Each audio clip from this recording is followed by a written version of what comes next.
الله والصلاة والسلام على رسول الله. أهلا وسهلا بكم جميعا إخواني وأخواتي. Welcome to all of you inshallah for this blessed night and to have our respected Dr. Alqudah who is visiting us from Texas.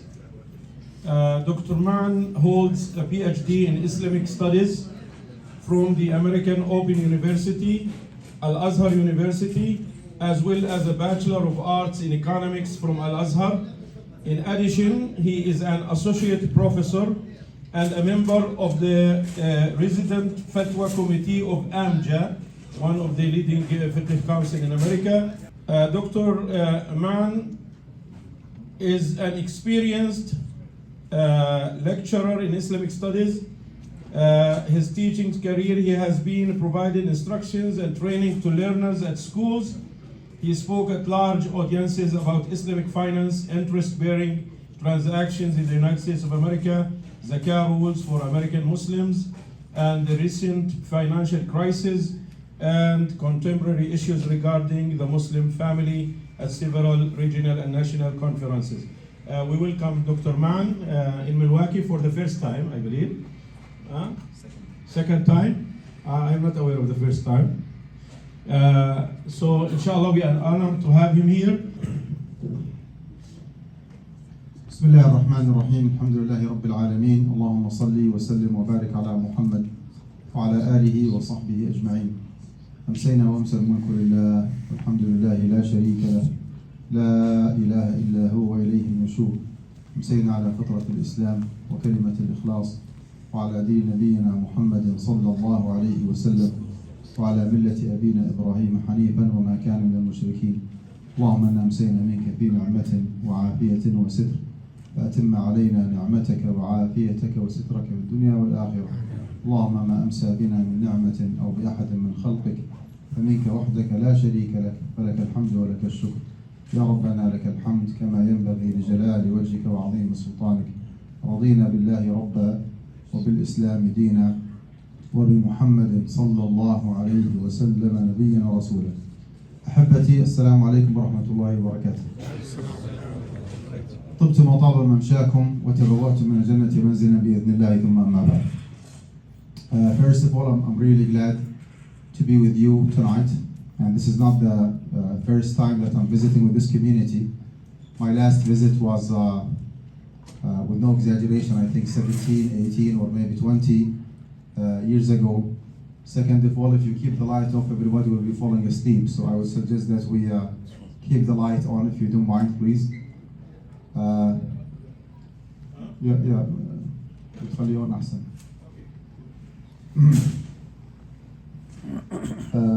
Our topic for tonight, as you see, is Islamic Finance 101. And before I go into details, I think this is one of the challenges that we face in this society here. Sometimes we pay like a lot of attention to the correctness of our salah and our siyam and our hajj and our zakah. But when it comes to career, when it comes to investment, when it comes to retirement account, when it comes to our finance, our investment, or our like financial situation and life, we do not pay the similar attention. Although Allah subhanahu wa ta'ala is to be obeyed in the ibadat and in the muamalat as well. يعني ينبغي أن يطاع الله سبحانه وتعالى في المعاملات كما يطاع في العبادات. So what we are discussing tonight is not something like luxury. Well, it is definitely important and essential for us to understand how does the system work and how to navigate through the system, how to make sure that you conduct your business and your investment and your career and your retirement account in a Sharia compliant way. As you see here, the presentation has three different components. It has Islamic, it has finance, and it has 101.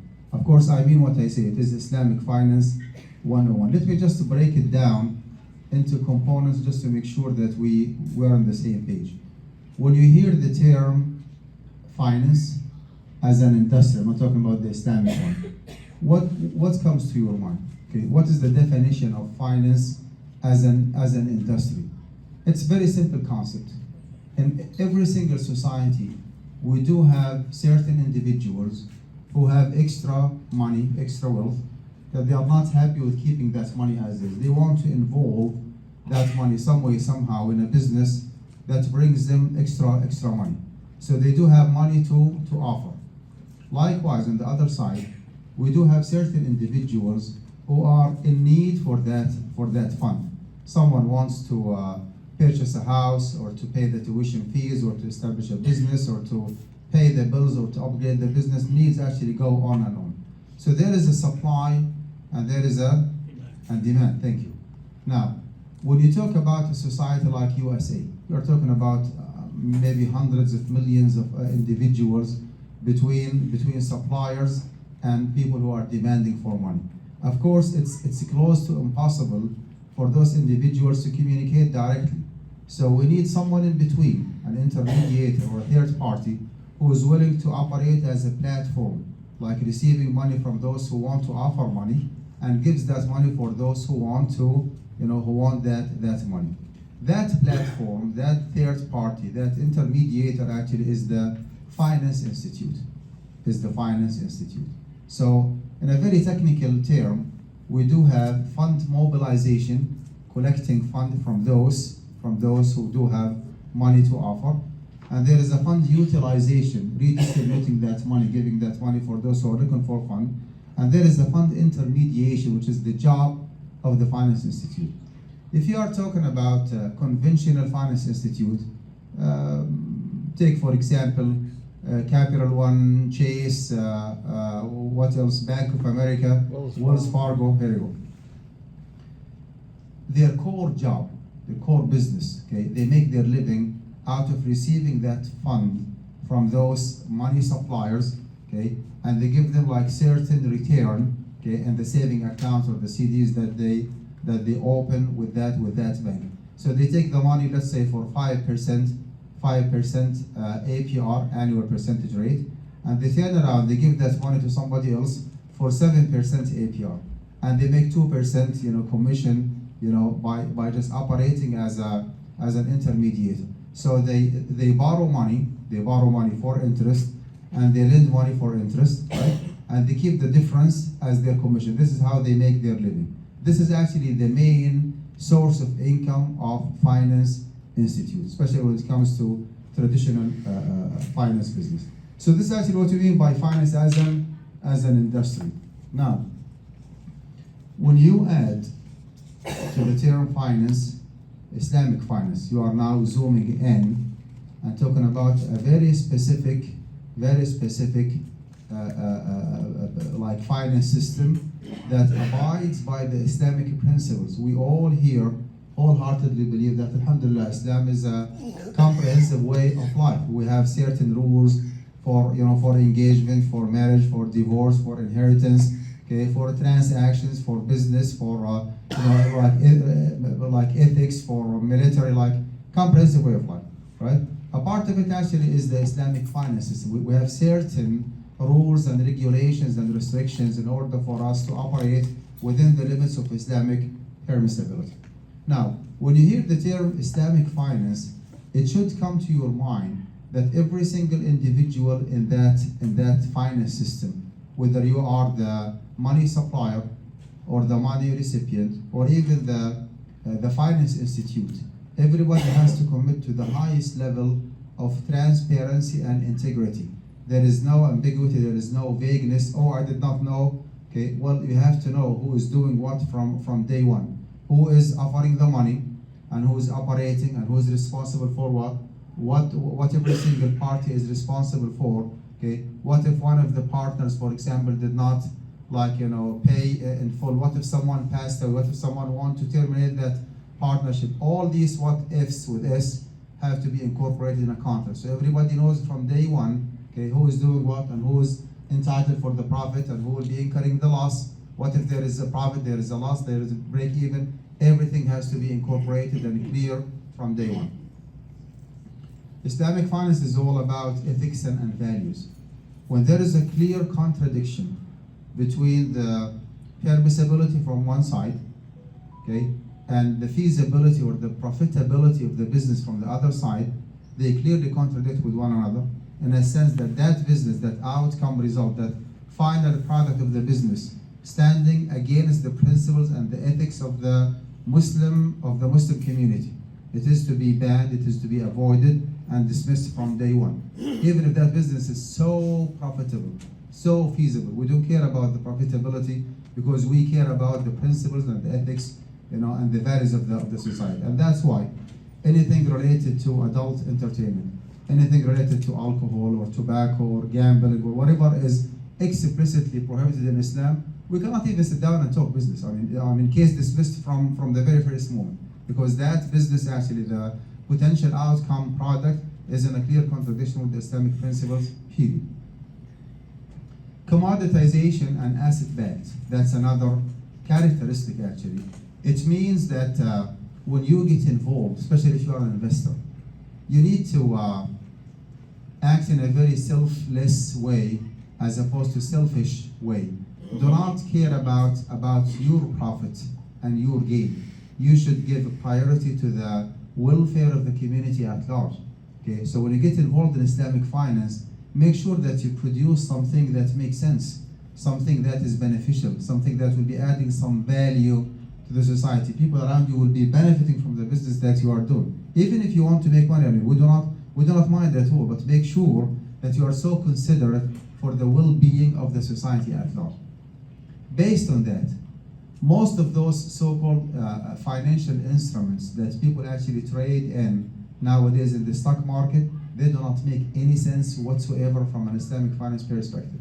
If you have heard about those CDS and CDO and derivatives and futures and options, the vast majority of those financial instruments are not halal. Even if there are some of them halal, they do not make any sense. If you hold the CDS or CDO, for example, this is a kind of connection between that piece of paper that you have, okay, and a certain index, like a portfolio or like a group of companies. If they make a profit, you lose, and if they incur loss, you make a profit. This is actually not the ethical, business or ethical way of making money. Even if it is, which is not even if it is halal, it shouldn't be within your comfort zone as a practicing religious Muslim. Again, you should care about the welfare and the well-being, right, of the whole society at large. So that's one thing. Or the second thing, of course, maybe the most important characteristic here is the prohibition or the ban of interest. Okay, you cannot borrow money with interest. You cannot lend money with interest. You cannot facilitate an interest-bearing transaction. Period. Now, it is interesting actually to know that when we say that riba is haram in Islam, we are not coming from nowhere, right? We wholeheartedly believe that Allah subhanahu wa ta'ala did to prohibit the Jewish community in the past from dealing with interest. In fact, the Quran itself actually is the one who indicated clearly that Allah subhanahu wa ta'ala prohibited the Jewish community from dealing with interest. At a certain, Allah subhanahu wa ta'ala was criticizing certain Jewish community at a certain period of time. He said, وَأَخْذِهِمُ الرِّبَا وَقَدْ نُهُوا عَنْهُ. And they used to transact and deal with interest while they were prohibited from doing so. So again, we are not like, coming up with something new, okay? We just practice whatever, tradition and legacy that Musa alayhi salatu wasalam established. Muhammad alayhi salatu wasalam came to practice the same. Yes, we do have a big question mark when it comes to the authenticity of the Bible or whatever people refer to as Bible nowadays. But forget about the authenticity. Just to grab any edition, any edition of the Bible and start reading. You will come across several verses either by Isa alayhi salatu wasalam or by the disciples, al-Hawariyin, where they were like explicitly prohibiting their followers from dealing with interest. So again, the Islamic legislation is the heritage, is the legacy of Judaism and Christianity. So riba was prohibited in Judaism, riba was prohibited in Christianity, riba is prohibited in Islam, and will continue being prohibited all the way until the day of judgment. If that is the most important characteristic of that system, and you feel more comfortable calling this system a Jewish finance system, you are absolutely correct. You want to call it a Christian finance system, go for it. honestly, we don't care about the names. You don't have to call it all Islamic finance. Well, call it Jewish. I don't mind at all. Call it divine finance system. Because again, whatever Allah subhanahu wa ta'ala prohibited in the past when it comes to riba is still actually prohibited and will continue being prohibited until the day of judgment. Why I'm calling this presentation Islamic Finance 101? Because we are here actually to unlock the secret of the system and not to get involved in too many technical fiqh, tiny details, right?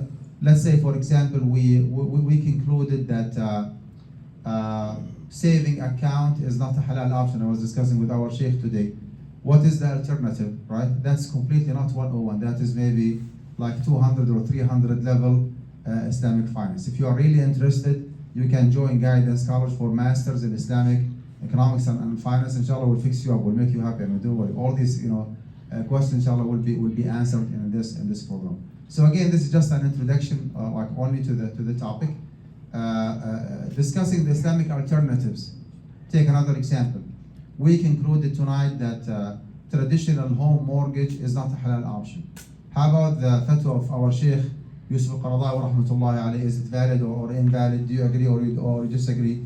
How about those so-called Islamic mortgage companies? Are they doing like horrible job or a good job? I mean, all these different details are not within the scope of this presentation. Maybe if we have time tomorrow between 11 and 1 p.m. inshallah, 11 a.m. and 1 p.m., I'll be inshallah more than happy to discuss with you all these details. Moving on, riba is prohibited, okay, in Christianity, in Judaism, and Islam. What kind of riba we are referring to? Okay, sometimes you tend to educate yourself by just grabbing a classical fiqh book, right?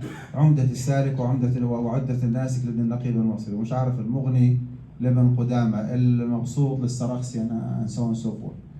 You start reading, you go all the way to chapter Kitab al-Riba, and the more you read, the more you start like scratching your head, because the examples that you go through and read are very irrelevant to our society, very irrelevant. You come across, for example, exchanging barley for wheat, or مش عارف rice for sugar, or tamar for tamar with different quantity, different quality.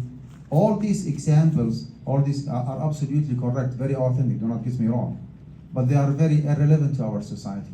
Muslims in the United States in 2024 do not exchange barley for wheat, or sugar for rice, or apple for orange, or like bad quality date for good quality date, and so on and so forth.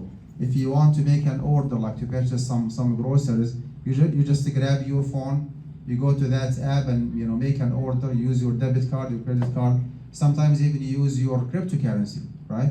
And 2-3 hours you will find that order from Walmart or whatever is just dropped by your house. So all these examples are very irrelevant to our society. And this is actually where the confusion is coming from. I want you to forget about all these big names that scare you sometimes. Riba al-Fadl, Riba al-Nasa, Riba al-Nasi'a, Riba al-Jahiliya, Riba al-Diyun, Riba al-Ta'am, Riba al-Nuqud, Riba al-Dhahab. Forget about all these different big names. Okay? Forget about the examples that you have read in the past, and just from now on, I want you to focus on this very particular category or definition of riba. It goes as follows. It is the premium. By the way, the presentation is not copyrighted, inshallah. I'll be more than happy to send it to Sheikh Ziyad, and feel free to get your own copy. I do have actually a book that I authored called Interest-Bearing Transactions in the US Finance System. I do have a PDF format of the book. I'll be inshallah more than happy to send it to the Sheikh. Get your copy. It is. I'll charge for it if you send it to me. You're gonna charge. So, like this is one of the textbooks that we teach at Guidance College. It's not copyrighted. It's for free for every Muslim. So please feel free to get your own copy and educate yourself, inshallah, more in this topic. So back to the definition of riba.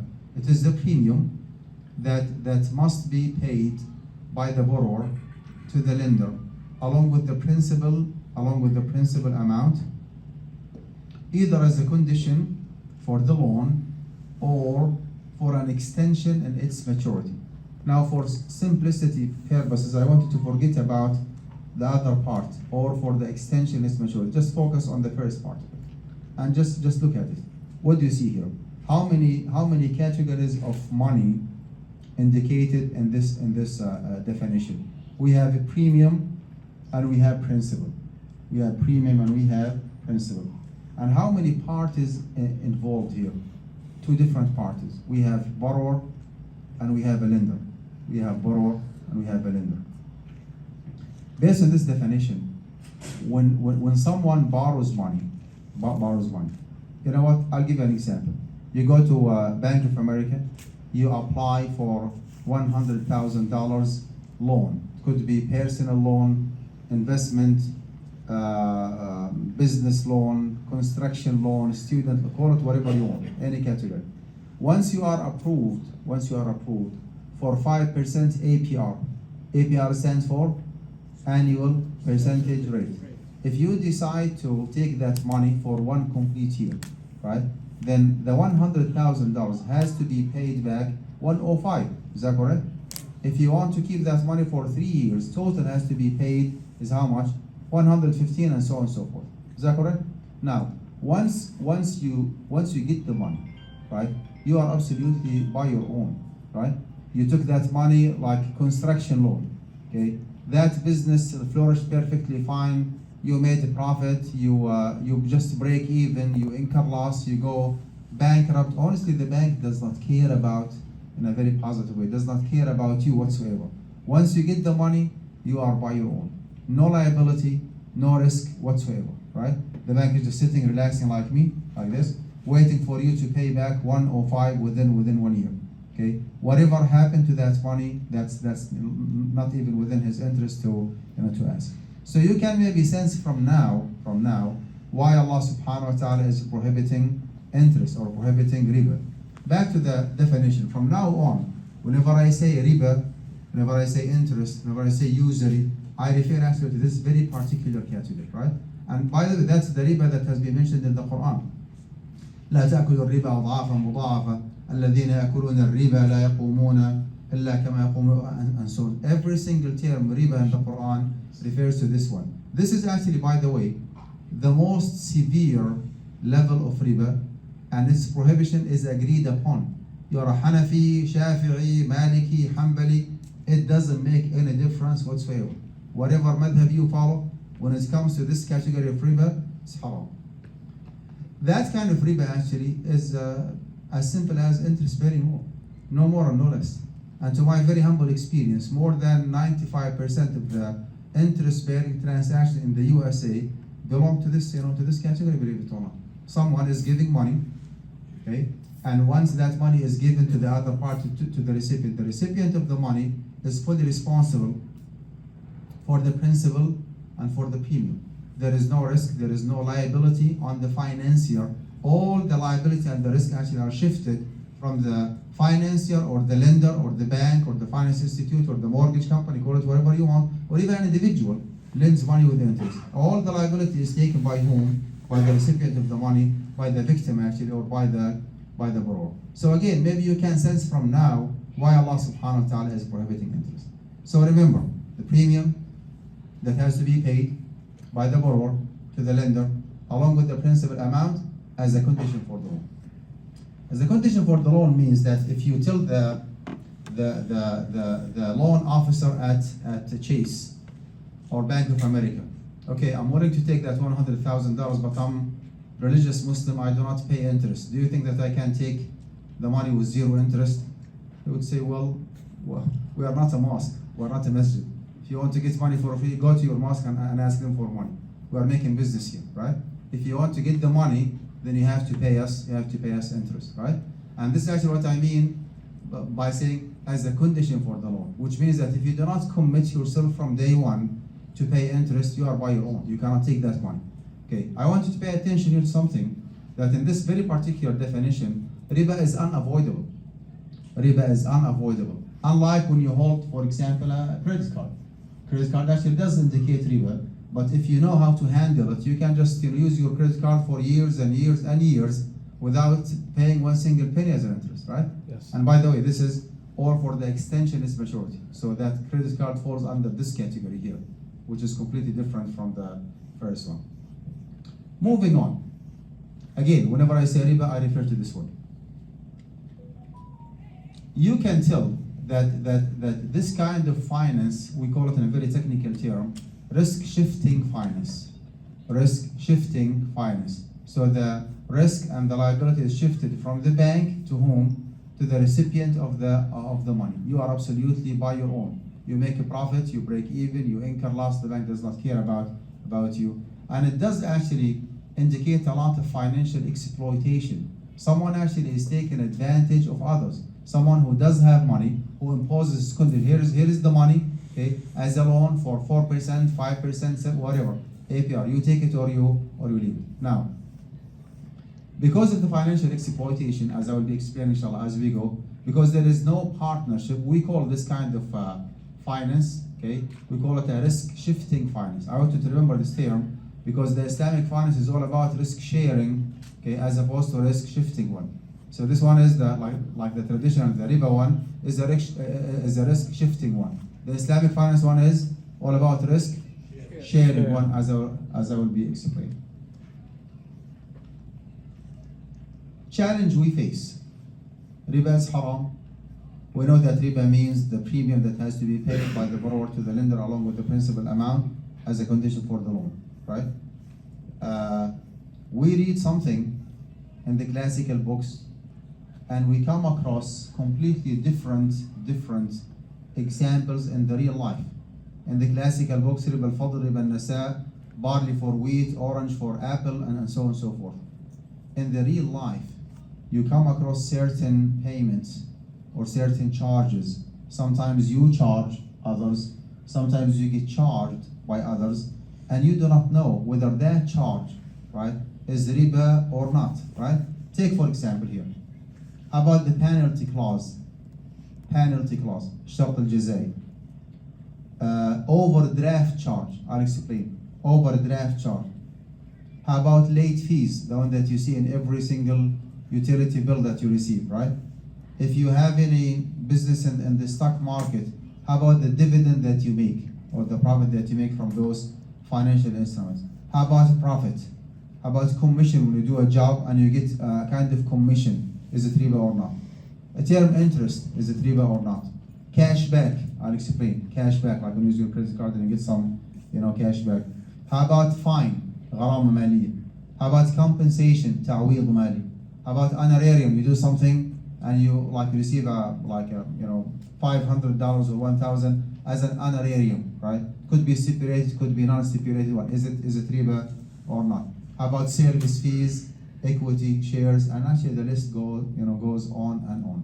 Here's actually where the confusion is coming from. Riba al-fadl, riba al-jahiliya, riba al-nasa, riba al-nasiya, apple for orange, okay, rice for sugar from one side, okay, and from the other side, penalty, overdraft charge, late fees, dividend, profit, and again you start scratching your head. Is the overdraft charge or the cashback, is it the riba that Allah subhanahu wa ta'ala prohibited or not? Here's actually where the confusion, okay, is coming from. Now, in order for us to navigate through the system and to pass a fatwa or a professional opinion on contemporary transactions, we need to ask a very simple question. Very simple, it's not rocket science. Okay, is it proven that someone is giving money to others and that other individual, the recipient of the money, is taking the whole risk or otherwise? Is it proven that someone is giving money, okay, to others where the principal is guaranteed and the return or the premium or the surplus or the extra, call it whatever you want, is guaranteed as well? If the answer is yes, well, that is the riba that Allah subhanahu wa ta'ala prohibited, believe it or not. Okay. Back home بالبلاد يقول لك مش عارف so and so individual داخل مع واحد ثاني شريك مضارب. We use that term, شريك مضارب. شريك مضارب. He gives the other party 100,000 dinar, for example, and because of being شريك مضارب, like a partner, he asks for 2,000 dinars every single month as a profit for that principal. Believe it or not, that's the absolute riba. When you ask for return, like guaranteed, like fixed return on top of the principal, and then after 5, 7, 10 years, you ask for the principal to be paid back regardless of the profitability of the business, that's the riba. We don't care about the name that you give to Yusuf Sharik and Dar. We care about the essence and the reality of the deal that you are signing or executing with the other party. So again, our job actually is just answer a very simple question. Is it proven that someone is giving money to others where the principal is guaranteed and the return on top of the principal is guaranteed as well? No risk, no liability. If the answer is yes, profit is guaranteed, premium, surplus, extra, call it whatever you want. Principal is guaranteed. That's the riba that Allah subhanahu wa ta'ala prohibited, as simple as it. Right? Whether it is called mudaraba, musharaka, murabaha, we don't care about the name. This actually brings to our attention a very fundamental fiqh maxim or قاعدة فقهية. It goes العبرة في العقود للمقاصد والمعاني لا للألفاظ والمباني. What matters in transactions is the essence and reality, not the wording or the formality. Again, we don't care about the names. Someone went to Bank of America, got $100,000 interest-bearing loan. Some way, somehow, the loan officer was able to manage removing that promissory note that you have to sign. Okay, and instead of promissory note, right? He made it musharaka contract or mudaraba contract or ijara or murabaha. Does it make it halal? It doesn't make it halal. It's still actually interest-bearing loan, right? Still interest-bearing loan. Sharik and darib back min al-blad. Okay, giving somebody else money, asking for fixed return, and for the principal to be paid back regardless. Well, that's an interest-bearing loan. You might do it like with a very pure intention, but what you are doing actually is absolutely wrong. Okay, this is not how the partnership actually works in Islam. So I wanted to have that in mind. And let me just take a very quick exit here. Some of those so-called Islamic mortgage companies, some of them, not all of them, they try to impress the community with those big names. Oh, this is an ijara contract, leased. Oh, this is a murabaha one, like cost plus. This is a declining partnership. Mulk al-Ayn wal-Raqaba. They just come up with those big scary names to impress the community, give them the impression that, oh, we know what you are doing. Well, they do not know what they are doing. If you grab their contract and start reading it, you will find out that company, XYZ company, is offering you money, okay, almost as a loan. Principal is guaranteed, and the return on top of it is guaranteed. What kind of difference between your murabaha or musharaka or ijara and the interest-bearing loan that I'm taking from Chase or from Capital One or from Wells Fargo? There is no difference. Principal is guaranteed, and the return on top of the principal is guaranteed. This is not a murabaha, even if you call it murabaha. So again, we don't care about the names. We care about the essence and the reality of the deal. العبرة في العقود للمقاصد والمعاني لا للألفاظ والمباني. Another example, just for discussion purposes. One day, Bank of America decided to purchase the property, to close on it, right?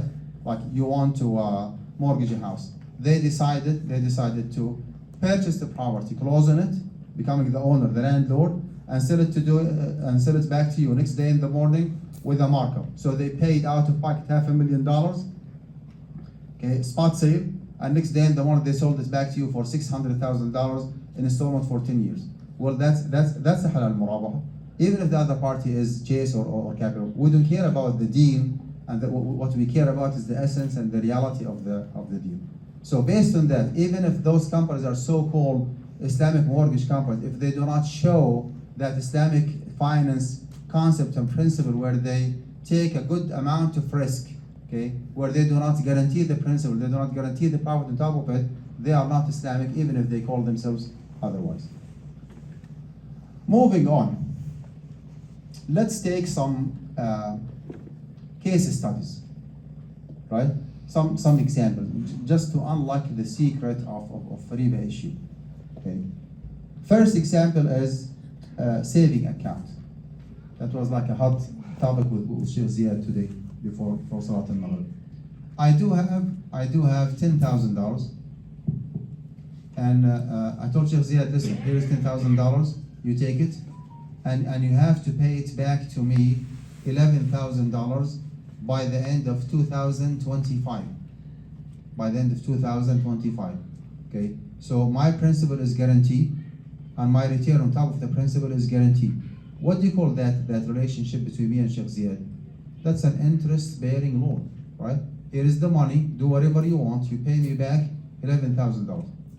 And then before giving him the money, I changed my mind. I went to Bank of America, or Bank of America as they call it, and I opened a saving account.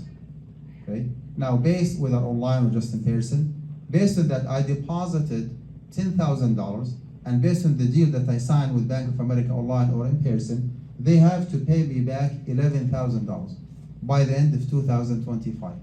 By the FDIC, by the Federal Deposit Insurance Corporation, I can go after the bank and ask for my $11,000. Is there any difference between me giving the money to Sheikh Ziyad as opposed to opening a saving account? There is no difference whatsoever. 10,000 guaranteed to be paid back 11,000 regardless. 10,000 guaranteed to be paid back 11,000 regardless. Well, the conclusion here is that opening a saving account is an interest-bearing loan transaction where you as a depositor, right, as an account holder, right, is the lender and the bank actually is the borrower. Someone would say, oh, hold on. Do you want to tell me that you, the one who has $10,000, is lending his money to Bank of America who has millions of trillions of billions of dollars? My answer is yes. Again, العبرة في العقود للمقاصد والمعاني لا الألفاظ والمباني. What matters, the transaction is the essence and reality. When I give my money to Mr. Bank of America, and my principal is guaranteed, and my return on top of the principal is guaranteed, what do you call it? It has absolutely no interpretation other than to be an interest-bearing loan. So the conclusion here is that opening a saving account is not a halal option, period. Now, what is the alternative? Right? That's completely not Islamic Finance 101. That's completely different discussion. So just let's establish here that opening a saving account is not a halal option, period. How about the overdraft charge? Overdraft charge.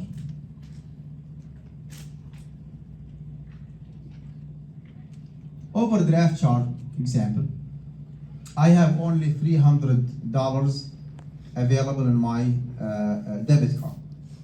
And my debit card actually is connected to a checking account. Is that correct?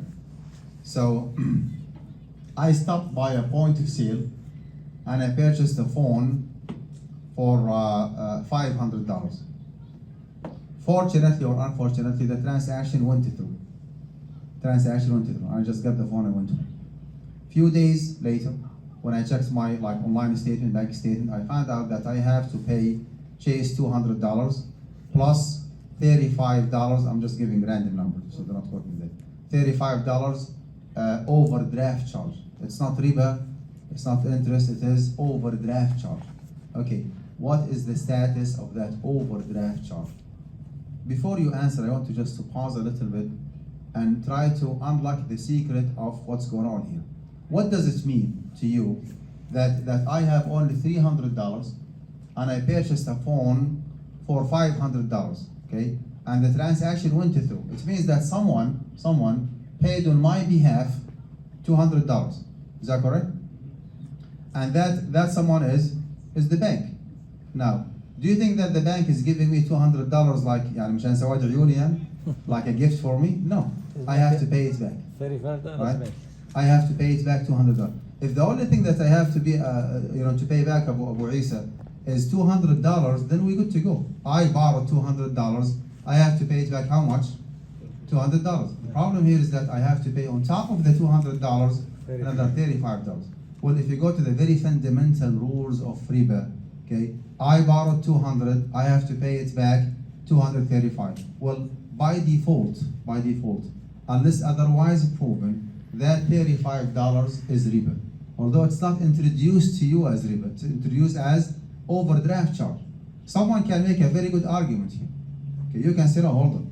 This is an actual cost that the bank actually is incurring out of processing this transaction because you did not have money. So we have to do some homework to process that payment and to go back and to charge you the $200. Because of the hands-on work that we have done, we deserve $35. That's absolutely fine. I don't have any issue with that. And believe it or not, it might be the case, by the way. But I'm not here tonight to say, well, it could be. I'm here tonight just to, like, I'm acting as the bad guy, right? By default, that overdraft charge is riba unless otherwise proved. That $35 overdraft charge is by default riba unless otherwise proved. And if you can't prove otherwise, then be my guest. I mean, that would be fine. So that is the overdraft charge. It is none but riba unless you can prove otherwise. Let's go with the home mortgage. Sheikh Zayed, how much time we have? We have half an hour, unless you want to add it to 10 minutes for. حاضر إن شاء الله. So the iqama will be at 8:45. 8:45. طيب. Home mortgage.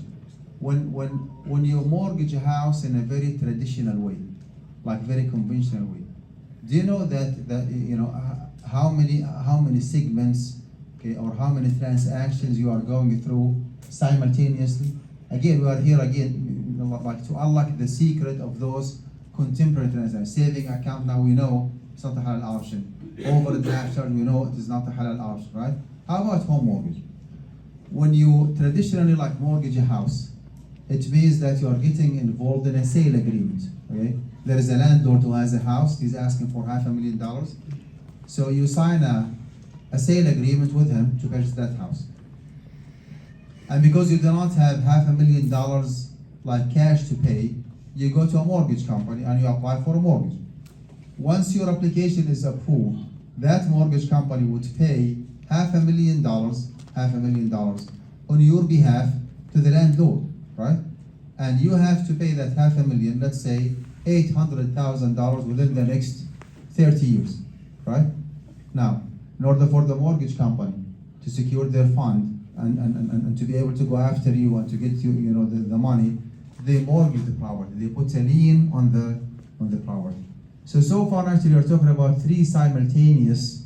Again, from a pure fiqh, like Islamic finance perspective, you are getting involved in a sale agreement, in a loan agreement, and in a mortgage agreement. We do not have any issue whatsoever with the sale agreement. وَأَحَلَّ اللَّهُ الْبَيْعَ وَحَرَّمَ الرِّبَى. Even when it comes to the mortgage agreement, in a sense that the lender is asking for a collateralized loan. Sometimes they call it secured loan. Okay, I'll give you an example. Someone approached me from that community, asking me for $100 loan until tomorrow morning or tomorrow afternoon. I told him, respectfully, I do not know you. Okay, so I'm willing to give you $100, but in return, I need a kind of collateral. Give me your watch, give me your phone, give me anything that has a value. I'm gonna keep it with me as a collateral, right? Once you come back and you pay me my $100, I'll give it back to you. Okay, that process actually is called rahan. That process is called rahan. And Allah subhanahu wa ta'ala is the one who indicated the permissibility of the rahan in the Quran. وَإِن كُنْتُمْ عَلَى سَفَرٍ وَلَمْ تَجِدُوا كَاتِبًا حب النبي دف فرهان مقبوض وإن كنتم على سفر ولم تجدوا كاتبا فرهان مقبوض.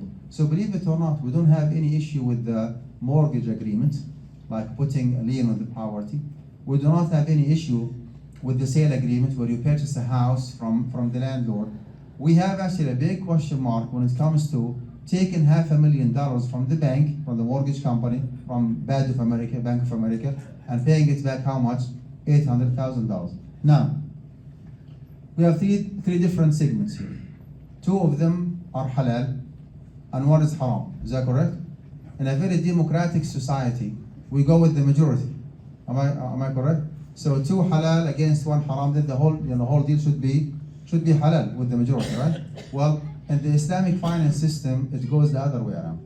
If it is proven that one segment is explicitly haram, that segment actually is way more than enough to prohibit the whole deal and to make it haram. And based on that, mortgaging homes in a very traditional way is not a halal option, period. Again, what's the alternative? Where to go from here? Fatwa Sheikh al-Qaradawi, guidance residential, Devon Bank, Sharif La Riba, that's completely different discussion. So those are some examples to show us, how to unlock the secret of those contemporary transactions. And maybe now clearly you can see that pattern, right? If you can prove that someone is giving money, whether it is hundreds of thousands of dollars when it comes to mortgage, or just like 35,000 overdraft charge, it doesn't make a difference. We're talking about the concept, the principle, and not the details, right? Whether it is hundreds of thousands of dollars or just a few dollars, it doesn't make a difference. Haram is haram, halal is halal. So maybe by now you can see the pattern here, right? If you can prove that someone is offering money without taking any risk, any liability, and the recipient of the recipient of the money is the one who's taking all the liability, all the risk, that's the haram riba that Allah subhanahu wa ta'ala indicated in the Quran, as the Prophet ﷺ mentioned in the Sunnah. Moving on. How about the cashback? Cashback. Okay. Again, do not answer, just think about it. Before you jump to a conclusion, it's good to know here, like a well-known qaida, okay? Like fiqh maxim here. كل قرض جر نفعا مشروطا للمقرض فهو ربا. Okay, كل قرض جر نفعا مشروطا للمقرض فهو ربا. Each and every loan that brings stipulated benefit to the lender will be counted as an interest. So if the one who is benefiting from that loan is the lender, and I wanted to underline it, if the one who is benefiting from that loan is the lender, okay, and that benefit is a stipulated one, like expected one, incorporated in the agreement, that's the riba. كل قرض جر نفعا مشروطا للمقرض فهو ربا. Each and every loan that brings a stipulated benefit to the lender, thank you, will be counted as an interest. Having said that, if I'm to where is Sheikh Ziyad? He's gone. If I'm to give Sheikh Ziyad, I'm just picking on him tonight. If I'm to give him $100 and ask him to pay me back 105, okay, what do you call it? Interest-bearing loan. Is that correct? If I'm to give him $100 and ask him to pay me back $100, what do you call it? Qardun Hasan, right? Qardun Hasan. Okay. If I'm to give him 100 and ask him to pay me back $95, is it still riba? That's absolutely the opposite of riba. Who is benefiting from that loan? Is it me, the lender, or him, the borrower? And we said just few seconds ago that if the lender is benefiting from the money, I'm the lender and he's the borrower. If the lender is benefiting from that loan, it will be counted as riba. Okay, what if the borrower is benefiting from that loan? Is it still riba? No, it is not. What happened in the real life is that those like creditors or credit card companies or banks, they offer a kind of like promotion, okay, for competition purpose, like to bring more customers. They tell you, listen, if you use my credit card, okay, for $100, you purchase items, you pay bills, you do whatever you want, I'm willing to pay you back $5. So you borrow, and bear in mind that when you use a credit card, you are borrowing money. You are not using your money. Am I correct? When you use your debit card, okay, you are using that halal money that you deposit in your checking account. But when you use your credit card, you are borrowing money from the credit card company. So all the ahkam al-qard, like the different rules of loan in Islam, are to be applied here. You borrow $100, you pay it back $100 to Bank of America, they pay you back $5, cash back. So what is the net amount that you pay here? 95. And that's why actually cash back is halal. Again, it might be like something like very, very insignificant, like a few dollars here or there. خوفتنا للحظة. Right? But by the way, like if you do have cash back Abu Isa and you are not happy with it, just give it to me. I will be more than happy. بقول ريحتنا خوفتنا في الأول وقلنا طلعت حرام. Yeah. So cash back again. I mean, those transactions, I mean, might refer to hundreds of thousands of dollars, or might refer to a few cents or $3. It doesn't make a difference. Okay? We're discussing the concept, the haram and the halal issue, not how much money. Is it significant? Is it worth it or not? That's a completely different discussion, right? So the cash back as a concept actually is a halal one. Why? Because the one who's benefiting from that loan is whom? Is the borrower and not the lender. So far so good? Fine. Yes. Owner finance with interest, that's a long topic. So let me just pause here and ask you, Sheikh Ziyad to talk to us for a few minutes if you don't mind, please. I promise, inshallah, I'll continue tomorrow. I'm here between 11 11 a.m. to 1 p.m. We have, you see here, we have a lot of materials to, to cover, inshallah. So do not worry. Just stay around, inshallah, and tomorrow I'll make you happy, inshallah. If you wish, if you don't have a curfew time curfew after Isha, if you want to come back here, I think inshallah the doctor is willing to come back. Or tomorrow. No, we might come here for 30 minutes, 45 minutes more, as in. We're interested. We used to pray Isha at 10:30. Huh? إذا الدكتور بيوافق احنا موافق. No, inshallah. I think بنمون عليه. Okay? أنا متعشي وشارب شاي وقهوة معكم بكرة الصبح معنا. Okay. Or, as I said, we will meet tomorrow at 11. Right. So inshallah, we will meet tomorrow at 11. We'll have more time. We have 2 full hours, inshallah, to cover the topics and the question and answer, inshallah, Rabbil Alameen. But also, as I said, Dr. Mann is the CEO and founder of Guidance College, an Islamic university offering Islamic courses, Islamic degrees, and he came to our community seeking our help, especially as you heard him talking in the khutbah, that 60% of the students registered in the university are new Muslims, new reverts, or you call them new converts. Okay, and those students, the university, mashallah, is taking care of their tuition, helping them, because in this country, when somebody converts to Islam, most of the time, 99%, his family disown him, throw him out. So imagine this new Muslim is coming to us to learn about Islam, and those people, as I said, will serve Islam and Muslims better than me and better than you, especially the immigrants. We're not talking about the homegrown Muslim scholars here. So Dr. Mann is appealing to you tonight, if you can sponsor one student for 1 year, $2,500, or 2 years, $5,000, or full term, 4 years, $14,000, or whatever you can donate, inshallah Rabbil Alameen. We have the pledge cards in the back here, and I urge you, this is very important. Wallahi, the real investment for us as Muslims in America is in education, and especially also Islamic education, because we are here to stay, and we want our new generations, inshallah, to continue the legacy and be proud of their Islamic identity, inshallah Rabbil Alameen. So inshallah, we will be standing there for whoever wants to get the reward from Allah subhanahu wa ta'ala. And we know the importance of knowledge in Islam, where the first word that Allah subhanahu wa ta'ala commanded our Prophet Muhammad sallallahu alaihi wasallam, although he was unlettered person, iqra, read. It's very important to educate ourselves and support those who seek Islamic knowledge. Barakallahu feekum wa jazakumullah khair. We have 10 minutes for question and answer. I will be standing by the table, inshallah. If you are willing to sponsor and to support Guidance College to the utmost of your ability, would you please raise your hand? I'm not going to ask for a certain amount. Are you willing to support this project?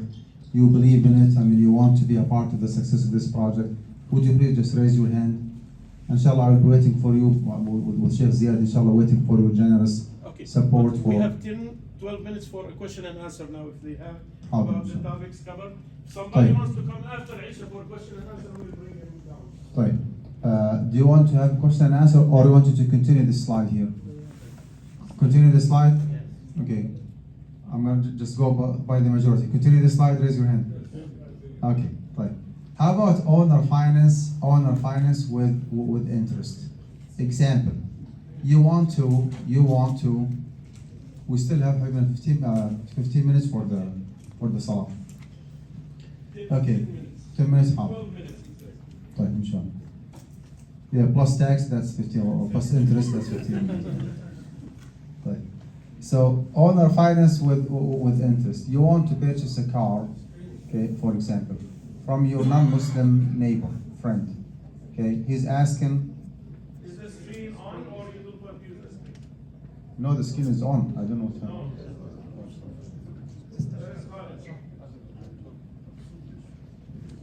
Sorry.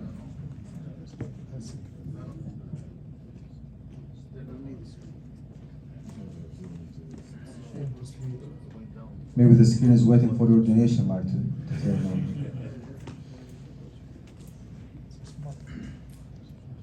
اشتغل؟ طيب. So owner finance with interest. طولك يا بيبي.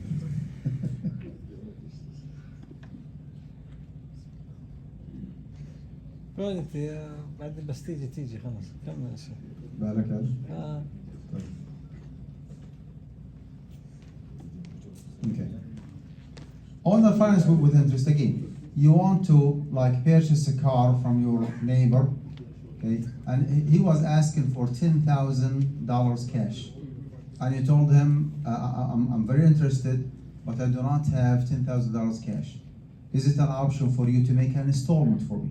Right? He said yes. After doing his math, he said, okay, this car will be for $10,000 okay, price plus $2,000 interest for 1 year. Okay, and he insisted in putting in the contract $10,000 price plus $2,000 interest, right? And you know from day one that you are purchasing a car from John Smith, from Dave, right? And the total price is $12,000, and the monthly payment is how much? $1,000 a month for 12 months.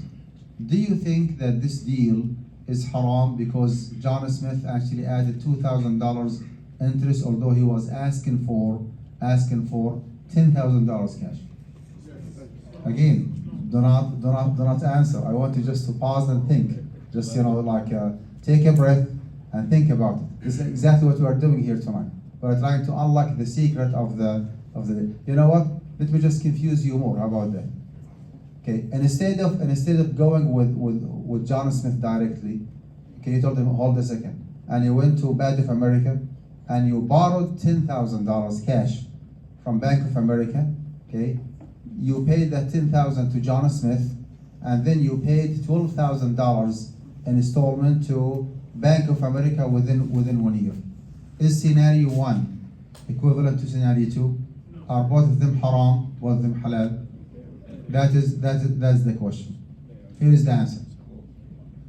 If you decide to borrow money from the third party, okay, and you pay interest, the whole deal actually is not halal because that's the straightforward interest-bearing loan. Make sense? Now, if the one who's asking for $10,000 on top of the principal or on top of the price is the owner of the car himself, that's completely different discussion. Okay. Now, from a pure fiqh perspective, if the market value of the car is $10,000, does the car owner have the right to ask for $12,000 cash?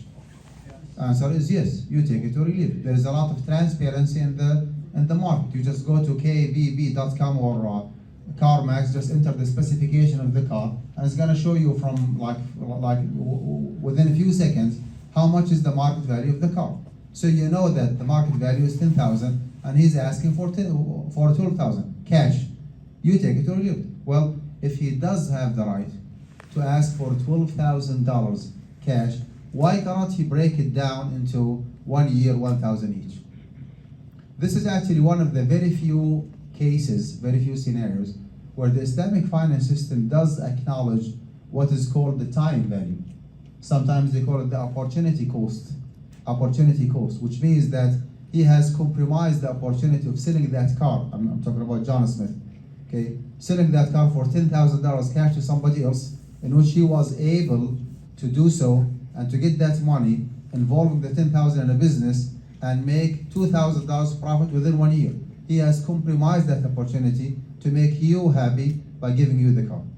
And he was actually planning to get $2,000, within 1 year. Well, you should compensate him for that opportunity that he had. So that's why they call it the opportunity cost, right? So again, in this example, alhamdulillah, owner finance with interest, with higher price is halal, believe it or not. It is called interest, but it is not.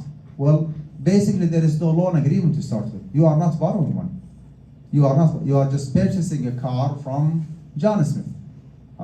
For 10,000, he can give you, listen, he can tell you, listen, this car is for $10,000 cash, $12,000 for 1 year, $13,000 for 2 years, $14,000, he can give you unlimited options, okay? And that up to this point, that's halal, as long as you are still within the negotiation stage. Once you close on one of those options, oh, it's $12,000 for 1 year. Once you close, that's it. So the price has to be locked, okay? The duration has to be locked, no changes, right? So owner finance with interest actually is halal because the so-called, like quote unquote interest indicated in the agreement is not an interest because it did not come through a loan. There was no loan, right? It is just an owner finance through the owner finance with no loan involved, as opposed to borrowing money from a third party, paying John Smith and paying that principal 12,000. Oh, that's how. So we are back to square one if you go to Bank of America and you borrow money. But as long as you do it directly with the owner, there is no riba involved, even if they indicate the term riba. So that's why I'm calling this slide opposite examples. Cashback actually might be interpreted as riba, but actually it is not. Owner finance with interest might be understood, okay, or received as riba, but actually it is not. Right. One more example, and we'll stop inshallah for the salah. If you default and he changes the what is it? That's not Islamic Finance 101. Let's not get into details. Sheikh Ziyad, should we stop? مش الناس بدهم يتوضوا وغيره. طيب. Let me just take let us stop here, okay, and just get a few minutes to refresh your wudu and do Salat al-Isha, and I will see you inshallah tomorrow inshallah at 11 a.m. So moving on, I think by now, like we see the pattern here, okay, and the process is very simple, okay. Just pick and choose any contemporary transaction of your choice, right, and ask yourself a question: is it proven that someone is giving money without taking any liability or risk to justify the profit that he's looking for, where the principal is guaranteed and the premium on top of it, whether it is one-time payment, periodical payment, fixed amount, APR, compound interest, simple, it does not make any difference whatsoever. If there is any premium on top of the principal guaranteed and the principal is guaranteed, then case dismissed. That's the riba that Allah subhanahu wa ta'ala prohibited. So you see the pattern: saving account, overdraft charge, home mortgage, all are haram based on our analysis. And the opposite examples: cashback is halal, owner finance with interest is halal as well. How about the penalty clause? Maybe we can have a conversation here instead of just me like keep talking. How about that? Can you explain to me what does mean penalty clause? Give me an actual example. Contract between X and Y. Go ahead. Not paying your credit card on time, you get penalty. That is late fees or interest, technically. So let's say there's a car payment and the person doesn't pay the car payment. Same, late, like technically speaking, that's a late payment or interest. You Okay. don't fulfill the project, You don't, and then deliver on your promise, yeah. Okay, you sign an agreement with home builder to construct a house for you from A to Z, like turnkey, as they say, right? As they say. The construction company is supposed to finish the job, let's say by the end of 2024, and you set your lease agreement with the apartment complex like to finish by the end of the year, with the hope that once the house is ready, you will be just moving to your brand new house. Okay, in that contract you set a penalty clause. You told the contractor, listen, if you do not submit the house on time, I will be in big trouble. I will stay on that apartment or that house, rental property, on monthly basis, not based on contract. So I have to pay more. So because of your default in giving me the house on time, I will be charging you such and such amount, $100 a day, whatever the amount per month, per day. This is like a very practical example of the penalty clause. Now, let's just analyze what's going on here. Is there any loan agreement involved? The whole process, like when you contract a home builder, we call it Alqudah. Alqudah means manufacturing sale. means manufacturing sale. Contractor does have his own raw materials and his own labor. He knows his business very well. He's willing to give you a house from scratch within 6 months or 8 months. Now, there are some financial consequences, okay, on you if he or she does not submit that house on time. And that's why the penalty clause actually comes here to kind of scaring that contractor that, listen, if you take it easy and you do not submit on time, you have to pay that financial consequences. So there is no loan agreement from one side, and the one who is charged, the one who pays that money is not you, the customer, rather the home builder, right? So the whole process, the whole agreement has nothing to do with interest-bearing loan, because there is no loan to start with. The whole agreement is just not manufacturing sale, and that's why penalty clause actually is permissible. Again, you see here the pattern, right? Certain charges here, cash back or payment, you receive money or pay to others. Owner finance with interest, it's not riba. Penalty clause, it's not riba. It's all about how do you analyze and just unlock the secret, of this contemporary transaction from Islamic finance perspective. Always, not always, sometimes there's difference between the terms that are used in the industry, right, as opposed to the definition of those terms from your perspective. Very good example is owner finance with interest. You remember John Smith yesterday, right? We said that he insisted in putting interest in the agreement. Well, it is not. It is not interest, because this is a kind of an installment sale with extra price, right? So increasing the price because of the installment actually is permissible. Now that extra money, right? Whether you call it interest, you call it profit, you call it dividend, call it whatever we want. Remember, العبرة في العقود للمقاصد والمعاني لا الألفاظ والمباني. What matters in transactions is the essence and reality, not the wording or the format. So even if he insists in calling it riba, well, it is not. It's still like a kind of profit or kind of time value as we call it. Okay, questions up to this point? The owner finance can apply on homes too? Owner finance Can I apply on what, I'm sorry? on homes, on buying a home.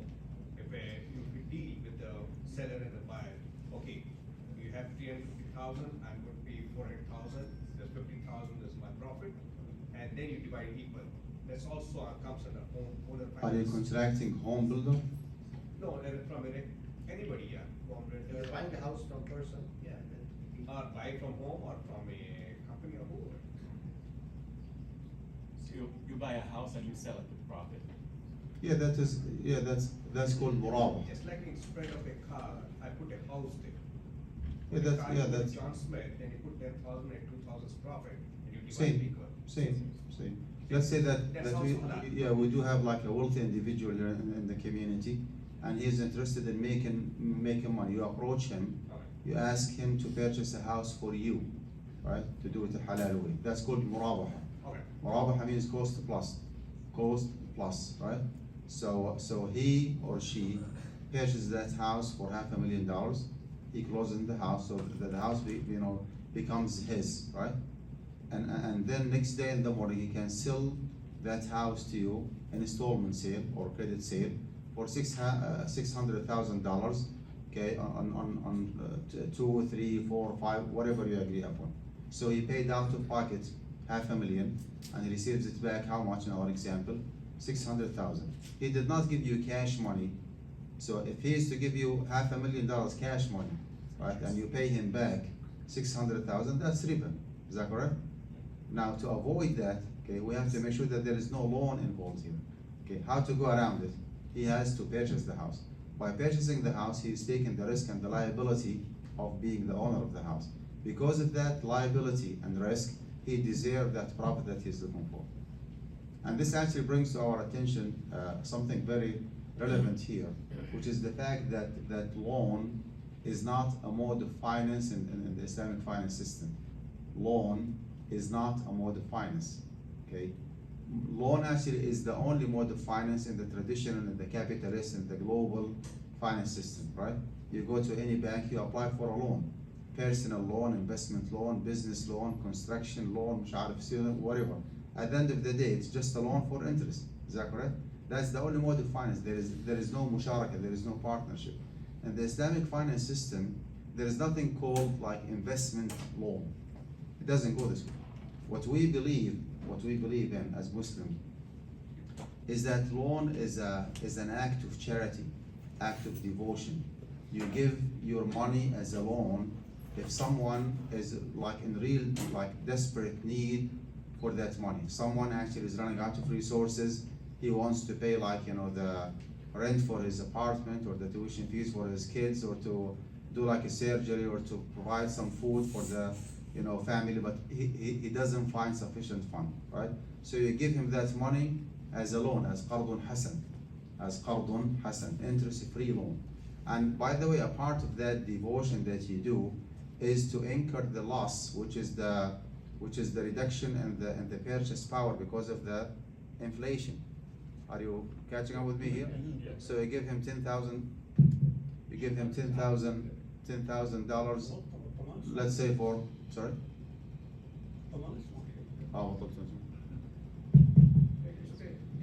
Can someone higher the volume a little bit? I don't want to just keep moving. I'm trying. Right.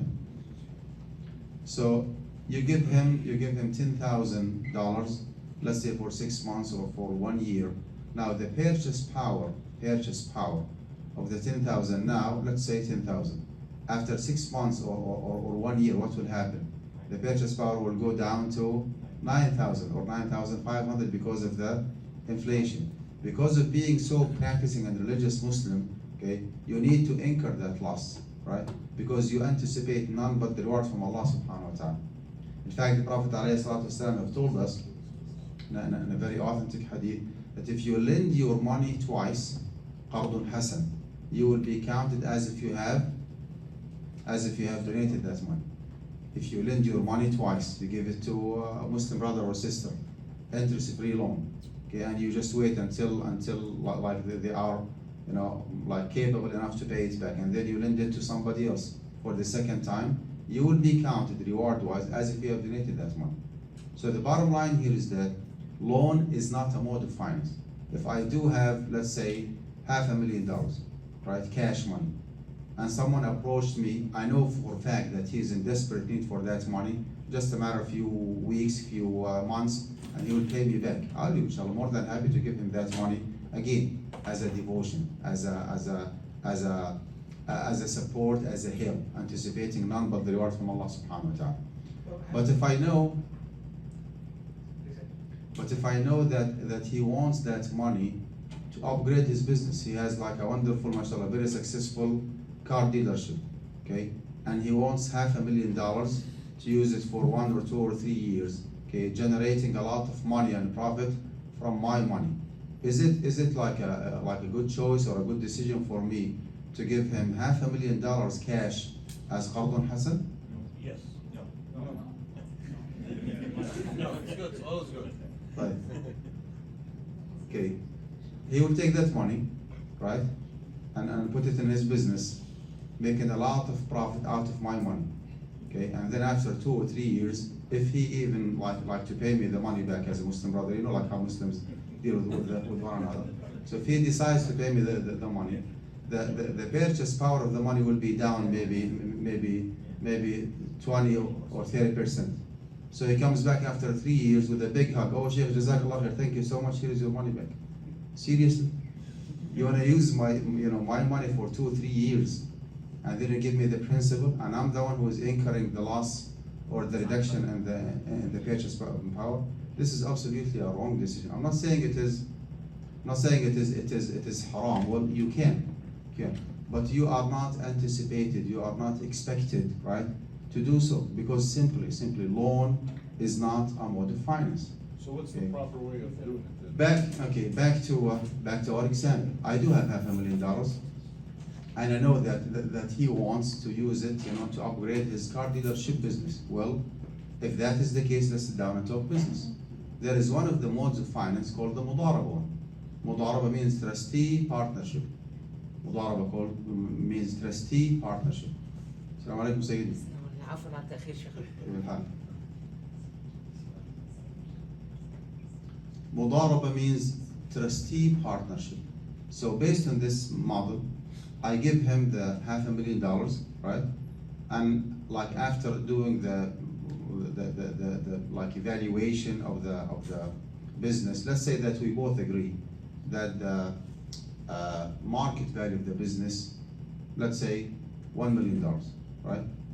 So based on $500,000, I should be entitled, because he's going to take care of the operation from A to Z. So I'm a silent or a sleeping partner. So I just give him the money and go home. I'm not supposed to get involved in day-to-day operation. Based on the mudaraba, if we both agree that I am entitled to, let's say, 30% of the net profit of the business on an annual basis, until he decides one day to give me the principal back and just kick me out of that deal, right? If we agree on that, and there is an actual real profit toward the end of the fiscal year or the business course, if there is an actual real net profit after securing the principal, after paying the overhead expenses, maintenance, tax, insurance, payroll, you name it, okay? On top of that, if we still have money, net profit, then I would be entitled to 30% of the profit. Okay, what if there was no profit whatsoever, and that guy was barely able to break even? Well, I cannot go after him and ask for 30% profit because there was no profit.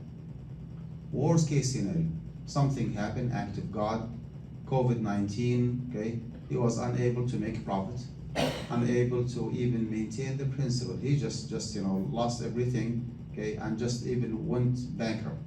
And it is proven to me there was no embezzlement or mismanagement or negligence or carelessness, nothing wrong from his side, just qada wa qadar. Believe it or not, I cannot go after him and ask for the principal. My principal is gone. That's the nature of business. Tijara ribh wa khasara, as we say.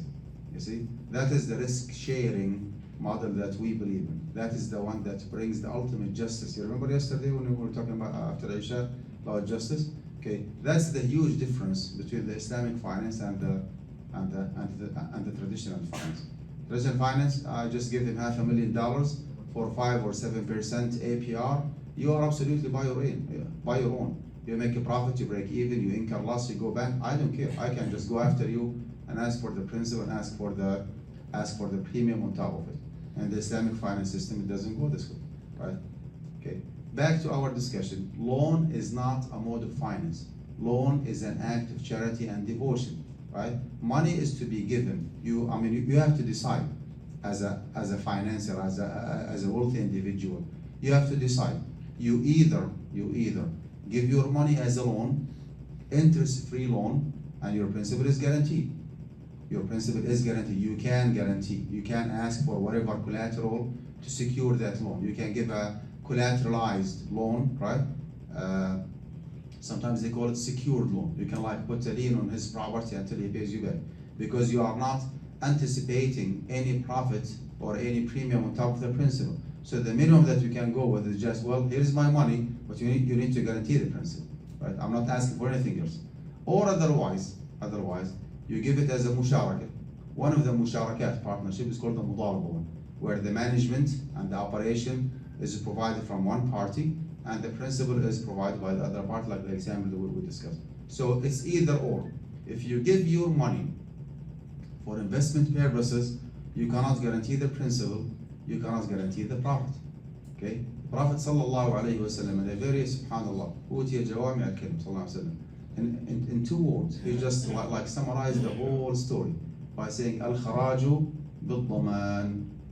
Ya biyanta ya Rasulullah. Al-kharaju bil-daman. Profit follows liability. Okay, you have $500,000, you want to make profit, ahlan wa sahlan. We would love to see you flourishing, but you need to do it in the most ethical way. You cannot guarantee the principal, you cannot guarantee the profit. Al-kharaju bil-daman. Can you remember this hadith? 2 words. Al-kharaju bil-daman. Right? Profit follows liability. Profit follows liability. Can we loan in commodity to avoid inflation? If I want to loan act of charity at the same time I want to make a loss, can I loan in terms of commodity like that? Give me an example. Like not to loan $1 million, but I say this is the gold price today. I want got enough gold, I want that in return to something I tie my loan to commodity. Like, Well, if you want to give a loan, قرض حسن, okay, and taking all the possible measures, okay, to to keep the loss to the minimum, then you have to provide the loan. You have to advance the loan, okay, via gold. You need to purchase like gold and give it as a loan to the other party. And tell them, listen, I gave you 500 grams of gold. You pay me back how much? 5,000. No more, no less, regardless of the value or the price of the gold. Because actually, I gave you 500 grams of gold, so you pay me back 500 grams of gold. Commodity has to be exchanged. Was that? The No, you cannot really give him cash money and tell him, listen, based on the gold price today, right? This 500 grams of gold are equivalent to, let's say, $50,000, random numbers. So you pay me whatever is equivalent to 500 grams. It doesn't go this way. You as a lender, you need to purchase gold. You give him a gold and you ask him to pay you back gold. If you give him cash money, American dollars, then you have to take your money back American dollars, right? No more and no less, right? Just to make sure that you are not like opening any floor, okay, for riba to be implemented. So that is the penalty clause. Yes, sir. About currencies, different currencies, tying them to dollars, because dollars is the most stable, and other currencies sometimes. Give me an goes up example. to, like, for example, Egyptian pound. It's just the inflation was like 300%. You don't want to deal with the Egyptian pound. So that's what happened with. Are you Egyptian? Are you Egyptian?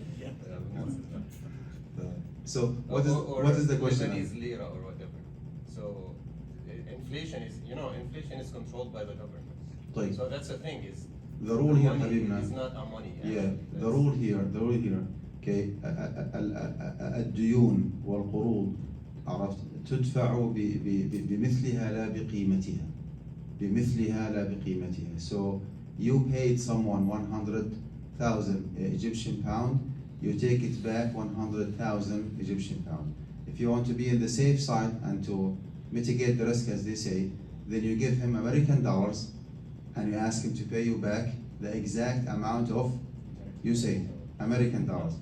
If the American dollars actually are not stable enough because of the post-COVID inflation, you give him gold and you ask him to pay you back gold. So we need to be consistent here, right? Either Egyptian pound or American dollars or otherwise gold. You pick and choose as a lender. You give him whatever you want, but you cannot actually take anything other than whatever you have given. I mean, just to make it sure that it is locked. I mean, there is no way to go around it. الذهب بالذهب والفضة بالفضة والمثلا بمثل يدا بيد ها أو ها فمن زاد أو استزاد فقد أربى أو كما قال صلى الله عليه وسلم. Clear? Yeah, isn't it prejudice because it's just over long time? For example, with the marriage contracts, for example. So 20 years ago they agreed on the deferred dowry like $10,000 or whatever the amount, like that's equal to $10,000. With the change, that is $100 حبيبنا now. no. That is okay. What I said now actually is the default rule. Now there is one exception here, which is the fact that if the inflation went way beyond 30%, like beyond 33%, which is the third, then at that point, yes, I mean that's way too much. Like a very extraordinary situation, severe inflation. Then at that point, the loss actually could be shared between the lender and the borrower. I'll give you an example. Okay, someone wrote a dowry or mahar, for his wife. Let's say back in 1990. Okay, it was 10,000 Egyptian pound. 10,000 Egyptian pound. At that time, back in 1990, that 10,000 Egyptian pound was equivalent to, give me a number. $3,000. $3,000. Thank you. Now in 2024, he passed away or he divorced her, right? The 10,000 Egyptian pound is equivalent to $300. Well, let's make it $1,000, just for calculation purposes. So the loss here is how much? $2,000. That's way more than 33% of the purchase power of the Egyptian pound. In this case, okay, Prophet ﷺ أمر برفع الجوائح which is to consider the very untraditional, unexpected circumstance, like severe circumstances. The loss actually here is huge. In this case, instead of asking him to pay her 3,000 American dollars, okay, sorry, 1,000, right? And we cannot ask him to pay her 3,000 American dollars. What is in between? So the loss is 2,000. We divide that 2,000 between them. So he has to pay her how much in our example? 2,000, right? So what's the hadith? Dividing, okay, and أمر النبي صلى الله عليه وسلم برفع الجوائح أو رفع الجائحة. رفع الجائحة means to consider the unexpected severe circumstances, right?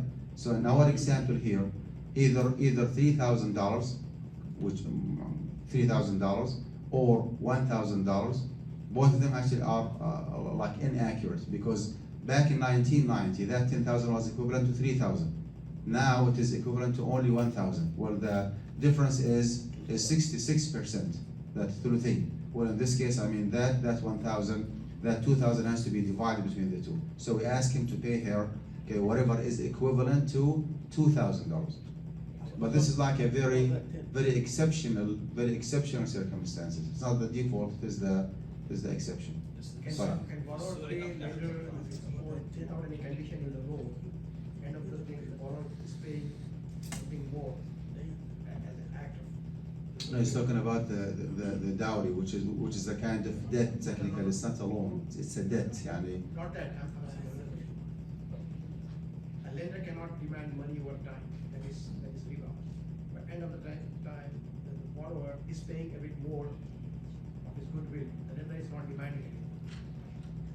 If the borrower decided to overpay, like out of courtesy, generosity, without being expected, without being pushed, right, without being mandated, that would be fine. That's what I heard that Prophet used to pay. Sallallahu Alaihi Wasallam used to overpay the debt. Yeah. Yes, ma'am. So I wasn't here yesterday. I don't know if you discussed that about the bank accounts, but my question with the lending and the loans. What is the relationship between the customer and the bank? Are you lending the bank money, or giving the bank a loan? Say something. That's a saving. Are you talking about saving account? Yes. The interpretation of a saving account is that you are lending your money to the bank, because the bank actually guarantees the principal and guarantees the return on top of it. So that's why saving account is not a halal option. But can we? Yes, We sir. need to continue the lecture, Sheikh, about بس topics. بصراحة خلص لليوم المغرب يمكن. No, Yes, sir. I opened the door for Yeah, please. Yes, sir. I hope Ziadandar is listening that one. Say ISM has money, say $1 million, and they lend to 10 different people, 100,000 each. Now, those 10 people invest the money, and out of 10, 8 people have a very good successful business, and they pay, say, 120,000, 130,000, 110,000, and 2 people cannot make it, and they could pay only 70,000 out of 50,000. So the net one is the big profit for ISM or something. Is it what you call halal? No, Islamic? no, because if you lended your money to several individuals, each individual actually is signing or getting involved in a loan agreement that is independent from other people. So you cannot go like with the average, like okay, I have received a total of the amount that I gave others. No, each and every single individual actually is fully responsible for his own loan to be paid back. Yeah, you're right. What I'm getting is, for example, we 2 people are here. We borrowed 500,000 each from ISM, okay? And there was only agreement was that since we are both are doing business, and then we actually have a mutual understanding with ISM that we are going to do the business, and whatever the profit we actually make, inshallah ta'ala, we'll make the 50% of the profit to what you call ISM, both. And there is third person also is there. He couldn't make it that even that 500,000. He made it only, he could make hardly about only But that is not a loan to start with. I mean, this is mudaraba, like if you take the money from the ISM to do business, it's not a loan. So we cannot apply the loan rules Okay. and regulations on this because it's not a loan to start with. So this is haram, this is okay. I didn't say that. I said that it is not a loan, right? شيخنا السماع رفض بالمرة. صوت؟ Yeah, لا لا صوت شوي. يا شباب مش سهلة يا عمي هذول 50 زر. حدا يا جماعة يلعب بزرار يشوفون. In ownership finance with interest, you are selling the property or whatever the commodity is with increased price, that's halal you said. But the person doesn't pay on time. لا ارفع كمان شيء زيادة. If the person doesn't pay on time, but we cannot increase the price. The price has to be decided at the point of sale. Is it a loan agreement? No, I'm telling owner finance with interest. Mm. So whatever the price we agree he's paying in installment, if he defaults, then Well, it depends on which mode of finance you get involved in. Is it lease to own? Is it murabaha plus? Is it musharaka? It depends. you give an example of The sound is good, Sheikh Ziyad. Sound is good. an example of car you gave us. روح بيجي. خلص يا شباب. That's it? That's it? نعم. The example of car you gave, the guy selling it for $1,000. The example of car you gave is silly. He's selling the car for $12,000 to be paid in 1 year time. If that person defaults, how does the Well, in case of default, we terminate the agreement. Terminate the agreement. So John Smith, in our example, would take his car, right? And he has to pay whatever he received, to you. But like in between, because you have used that car, let's say for a few months, then we need to ask what is the rental or the fair rental value, right? So he can deduct the fair rental value and pay the rest of the money. And the contract actually is over because he put some mileage and used the car. طيب can we continue with the شكلنا راح نقعد لبكره الصبح على لانه كمل يا شيخ نص ساعة على أساس. there are some people here to hear about students loans and other things. Yes, Just please. briefly, and then we can open the session for question and Yes, sir. طيب خلص بدون أسئلة. تفضل يا أخي. كيف يباح بعض علماء المسلمين في مصر الانترست من البنوك؟ وانا استمعت عدة مشايخ اباحوا او اجازوا الانترست من البنوك.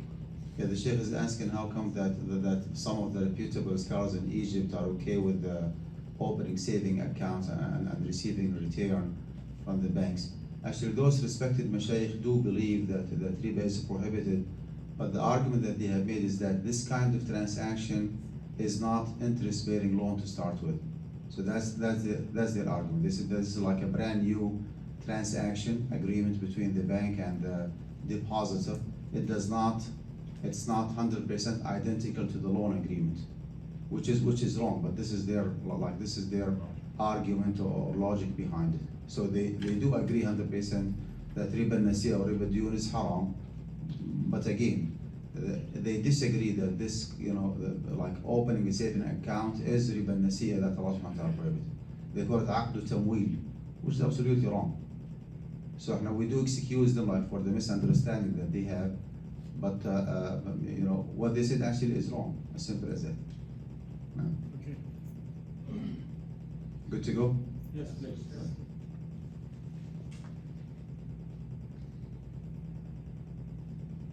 أبو عيسى في غد اليوم ولا بطلت أنت؟ الله يسامحك يا أبو.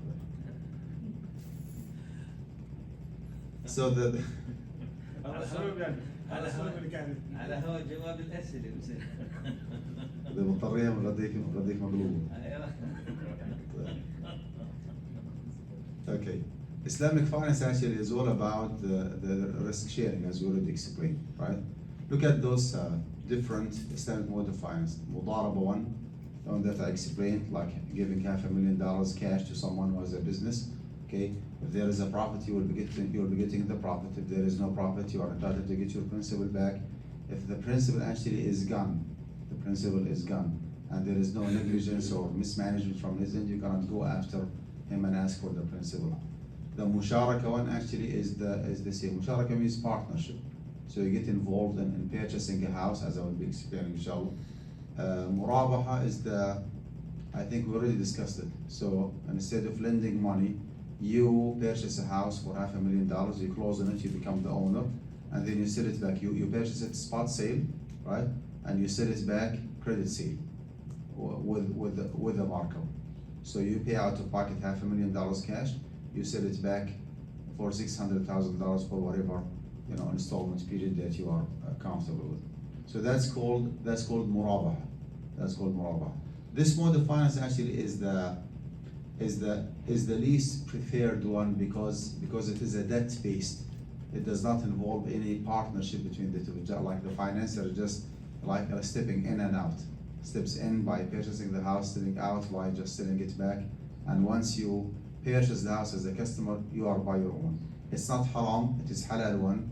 And that's why, unfortunately, like more than 90% of the so-called halal business or loans, if you wish, that Islamic banks do are related to murabah because it gives them like a peace of mind. There is no musharaka, there is no partnership, there is no maintenance, tax, insurance, appreciation, depreciation, none of the above.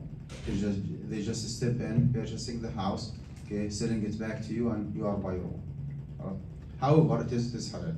Ijara means the lease to own. Now, in order for the ijara to be conducted properly, the financer actually has to purchase the property. So he has to act as a landlord for the duration of 10, 15, 20, 30 years until that lessee or the tenant is paying off the rent and paying back the principal. And if the landlord is not acting properly as the landlord by being fully responsible for the maintenance, of course the major one, not the wear and tear, something that's really like foundational issues or like roofing or air conditioning and so forth. If he does not act as the owner or the landlord, then that ijara actually is not a halal one. Remember, العبرة في العقول المقاصد والمعاني لا للألفاظ والمباني. This brings to our attention the fact that so-called Islamic mortgage companies in the USA, especially if those companies are registered as banks.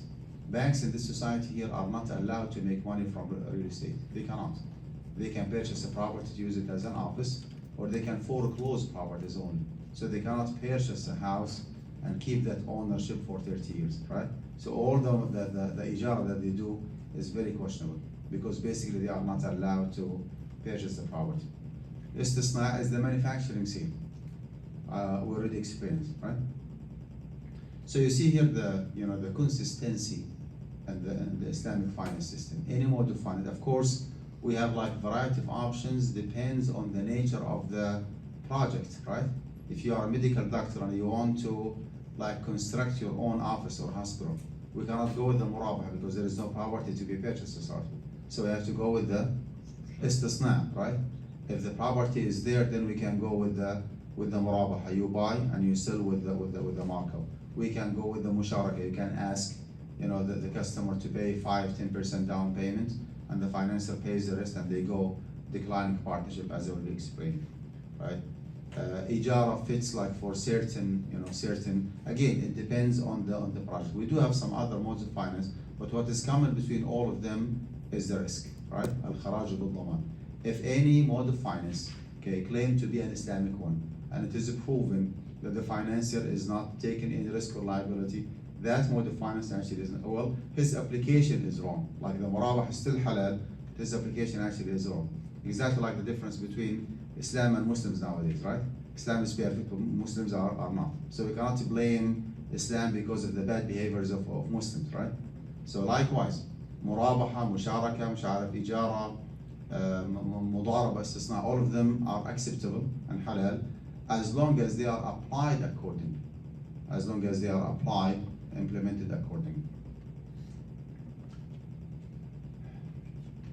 Let's like pick and choose here one example, like to show you on the real life difference between the Islamic finance and the traditional one. Let's go with the musharaka one. let's say that we do have two different brothers here who want to finance their home.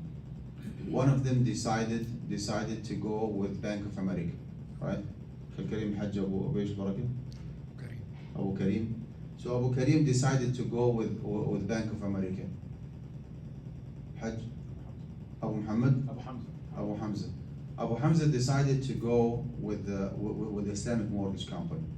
For discussion purposes, I just want you to close your eyes and just imagine that we live some way, somehow, where the Islamic finance is practiced in a very sound and authentic, right, way, which is absolutely not the case nowadays. It is absolutely not the case. I'm just to make a disclaimer, right? There is no genuine, sound, authentic, 100% halal, illa ma rahma rabbi, with a few exceptions. So just for discussion purposes, just imagine that Islamic finance is properly implemented. So Abu Muhammad bin Abu Karim, right? Abu Karim actually applied for $500,000 with Bank of America, and he was approved, okay, for that loan to be paid back $800,000 within the next 30 years. Okay, Abu Hamza went with the Islamic mortgage company, and he was approved for $500,000 to be paid back $800,000 within the next 30 years, right? Someone actually has, like, no background of what's going on, Abir Sabil, passing by, would say, well, what is the difference? Like, the two gentlemen borrowed $500,000 and they have to pay it back how much? $800,000 within the next 30 years. What is the difference? Okay, that's a very innocent and very good question answer. The answer is that this kind of confusion or misunderstanding is not something new. It is not. It was raised, that confusion, that misunderstanding, during the lifetime of the Prophet ﷺ, during the revelation of the Quran.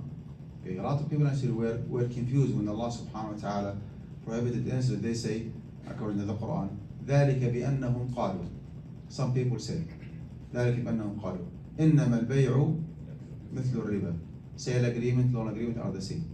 Then Allah subhanahu wa ta'ala commented by saying, وَأَحَلَّ اللَّهُ الْبَيْعَ وَحَرَّمَ الرِّبَى. But Allah subhanahu wa ta'ala permitted the sale agreement, right, and prohibited the riba one. وَأَحَلَّ اللَّهُ الْبَيْعَ وَحَرَّمَ الرِّبَى. Now let's apply this ayah on the example of Abu Karim and Abu Hamza. What's going on here?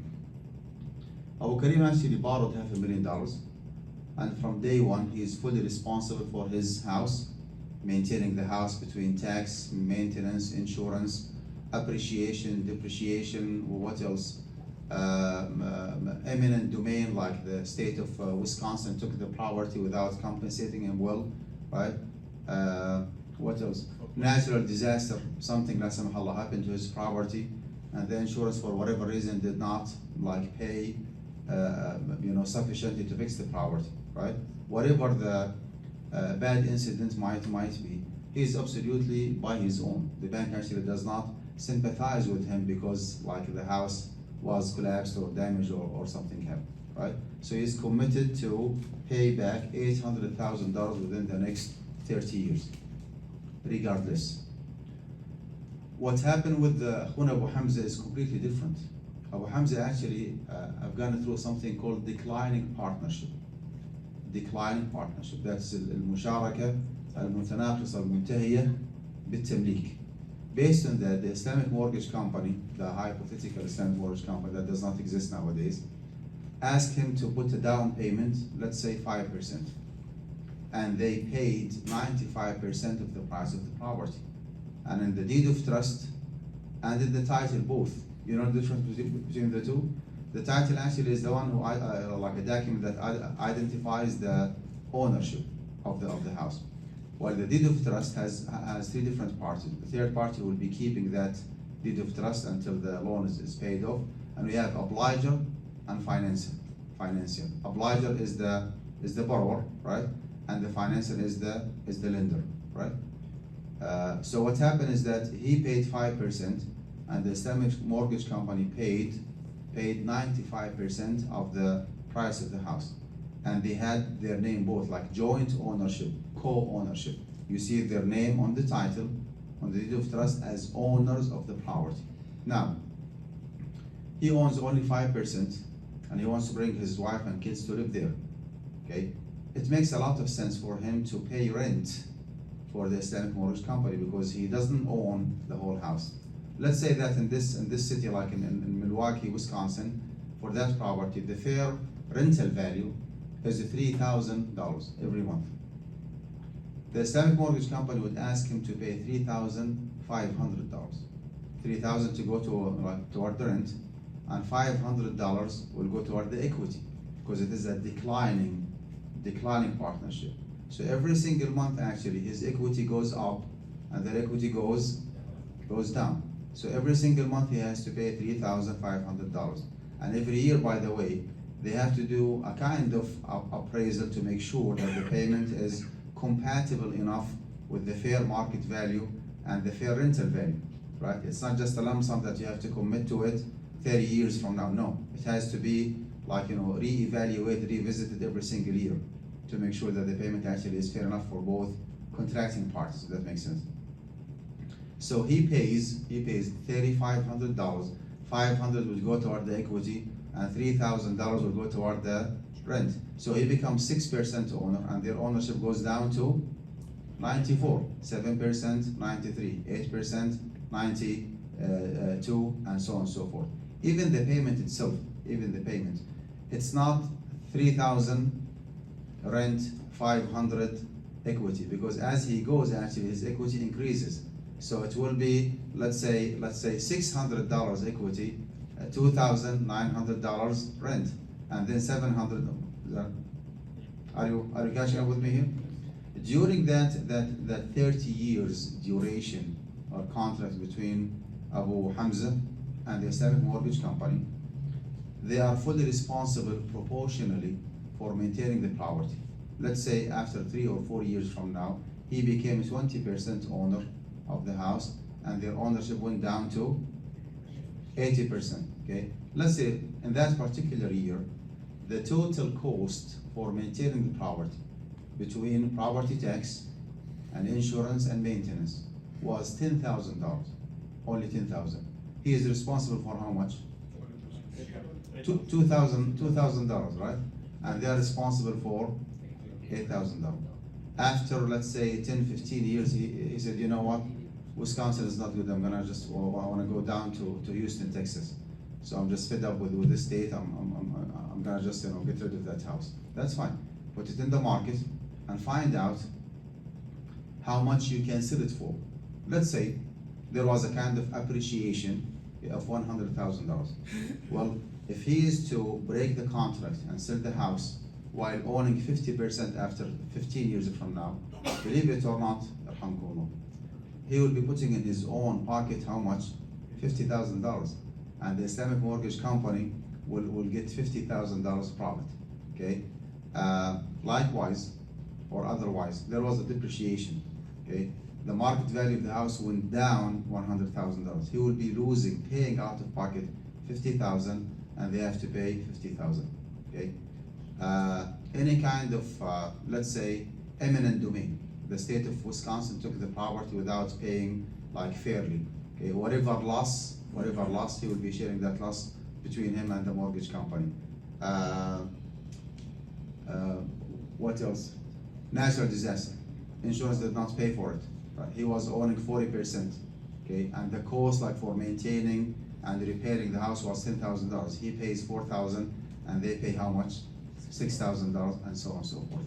That is the difference actually between what happened with Abu Karim and what happened with Abu Hamza. Again, if you zoom out, it's the same. $500,000 paid back 800, paid back 800. But if you zoom in, you will see the huge difference, the huge liability, the huge risk that the Islamic mortgage company actually is taking, to justify the profit that they are asking for. And this actually explains the saying of Allah subhanahu wa ta'ala, ذلك بأنهم قالوا إنما البيع مثل الربا وأحل الله البيع وحرم الربا. الخراج بالضمان. In order for the Islamic mortgage company to justify the $300,000 that they are looking for, to get within the next 30 years, they have to take the risk that I already explained, and that's why their profit is halal and their actual riba is haram. That's the difference between the Islamic finance and the traditional. We need to move on, ya Hajma. Nah? We need to move on. We need to move on. طيب. So as you see here, declining partnership, okay, maintenance, appreciation, depreciation, guaranteeing the principal amount. There's nothing called guaranteeing the principal, right? If it is musharaka, they cannot guarantee the principal. They cannot say, well, we paid like on your behalf $400,000, you have to pay us back 400. It doesn't go this way. Once you guarantee your principal, even if your profit is not guaranteed, that's riba. As simple as that. That's riba.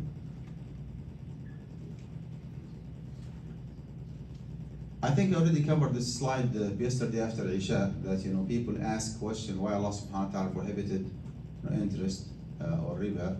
And the answer is that like the classical, the most prevailing scenario does not happen all the time, right? Where you take $100,000 for 5% APR, okay, so you pay the bank $5,000 interest and you keep the rest for yourself, 20 or 30%, which is like fair enough, good enough, everybody is happy. Sometimes the profit goes way more than 100%, and the bank is still entitled to take 5% of the principal, right? 5% of the principal.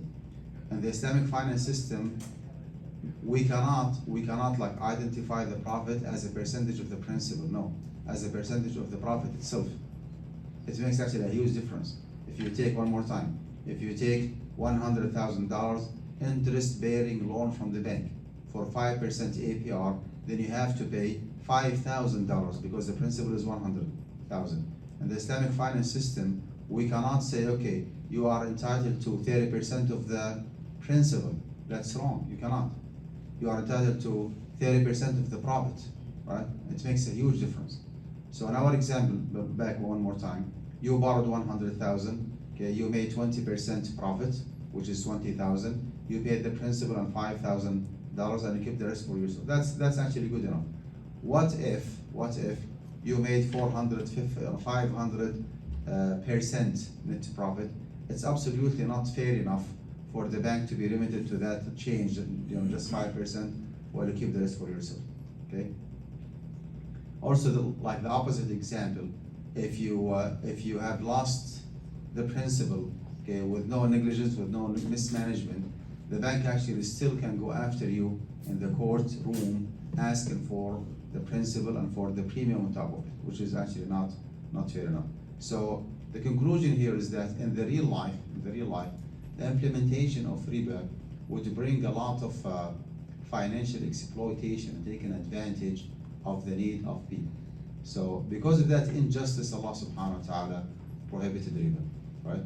He said in the Quran, justifying or like mentioning the reason behind sending all the prophets and the messengers and the scriptures. لقد أرسلنا رسلنا بالبينات وأنزلنا معهم الكتاب والميزان ليقوم الناس بالقسط. We have already sent our messengers with clear evidences and sent down with them the scripture and the balance, so people may maintain their affairs in justice or with justice, right? So when you incorporate riba in the finance system, you bring a lot of injustice, either to the financier or to the recipient of the money. And Allah subhanahu wa ta'ala wants justice to be implemented. So for those who permit riba, they stand against Allah as well, right? And that's why riba is prohibited. Once we say riba is haram, it's haram for everybody, at any time, anywhere. There is no difference between you living in Wisconsin or living in Makkah al-Mukarramah, no difference. You live in a Muslim society, non-Muslim society, it doesn't make any difference. Riba actually is haram every time, everywhere. Maybe you have noticed by now the like need for educating the Muslim community in the Islamic finance topic in general, and those contemporary issues in particular, namely cryptocurrency. It's a huge topic, okay, like very, very demanding topic nowadays. There's a high demand on it. When it comes to student loans, when it comes to retirement accounts or investing in the stock market, in general, insurance, especially the life one, home mortgage and banking and so on and so forth. This is actually where the importance of guidance college comes from. Guidance college actually has nothing to do with guidance residential, by the way. So I'm not like a double agent as this. I work for guidance college, not for guidance residential. Okay, guidance college is a degree granting institute. Right? Guidance residential is an Islamic mortgage company. We do have masters in Islamic economics and finance. Alhamdulillah, recently Guidance College got approved or accredited by ASIC, which is like one of the most prestigious accreditation bodies in UK. And this accreditation would give us a strong push, inshallah, to expedite the process of getting the school accredited here in the USA. So it's totally separate from guidance residential? Yes. There's no No. relationship. Wallah lazim talat. No. Sometimes actually we do like joint programs to educate the community. I still remember 2 years ago, it was a joint program between Guidance College and Guidance Residential. We held a kind of webinar for imams on Islamic finance, and so I was the instructor, sponsored by Guidance Residential. I was representing Guidance College. That's why actually the confusion, is coming here. So here is the link. I do not have Wi-Fi here. Here is the link, like you can go to the Masters in Islamic Economics and Finance and read more about it. You don't have to be a degree student. You can be a non-degree student, doctor. You can just pick and choose whatever courses that you are interested in. There is a third option, which is to be an auditor or listener. Okay, you attend the classes, right? You attend the classes. You don't have to submit research paper, an oral exam, and final exam, but there will be no credit, like just for education, for learning purposes. Guidance College is an online university, purely online, evening and weekend college. Alhamdulillah, very, very affordable tuition fees, and on top of that, we do have our own in-house scholarship and financial aid. And this is actually a last reminder for those brothers and sisters who did not attend, that we opened the floor yesterday to donate generously. And we mentioned several times that Guidance College is a 501c non-for-profit organization, so your donation is tax deductible, and Guidance College is an eligible zakat recipient. You can pay zakat al-mal under the category of al-fuqara and al-masakin to sponsor a student. Under the category of al-mu'allafati qulubuhum in University of Islam, you can pay zakat al-mal. Sponsoring a student for 4 years for the bachelor's degree, that's $10,000. 2 years associate degree, $5,000. 1 year, $2,500. If you cannot afford any of the above, whatever you can afford, that inshallah will be appreciated. Okay, the whole system is a non-Islamic one, and there is a severe incompatibility between the Islamic finance and the traditional one, right? Loan is the only mode of finance in the capitalist, global finance system. Loan is the only mode of finance. There is no musharakat here, right? And the Islamic finance system, loan is not a mode of finance.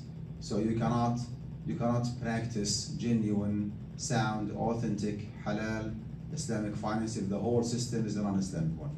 And this is actually the dilemma that the so-called Islamic mortgage companies are facing, because they claim to be like practicing Islamic finance while the whole system actually is otherwise.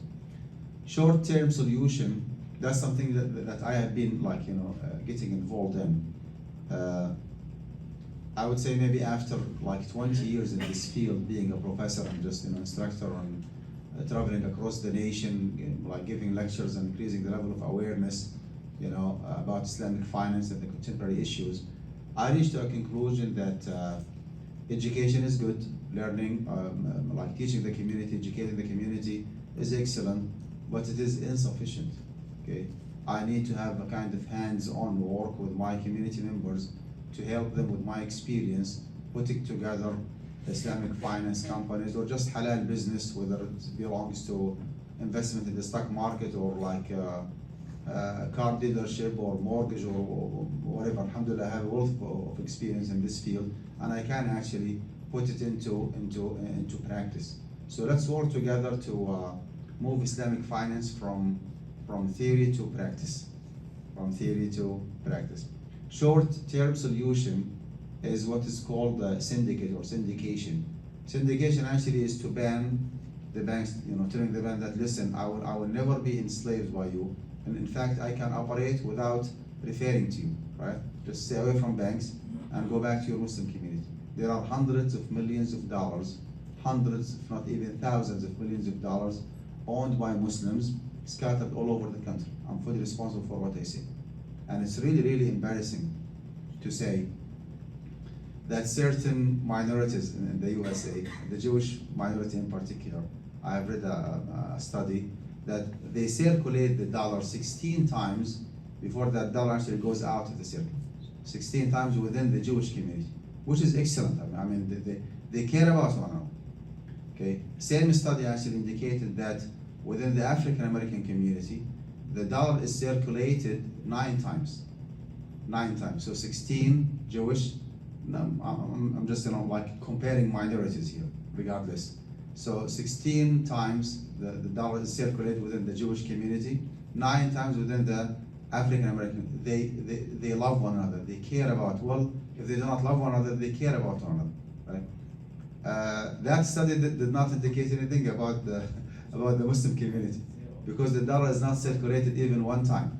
Wallahi, sometimes I hear it, I'm so sorry to say it, that sometimes we purposely avoid one another. I don't want to deal with Muslims because of the bad experience that we have with one another. Because some of us actually take advantage when they deal with, oh, he's just a Muslim brother, forget about it.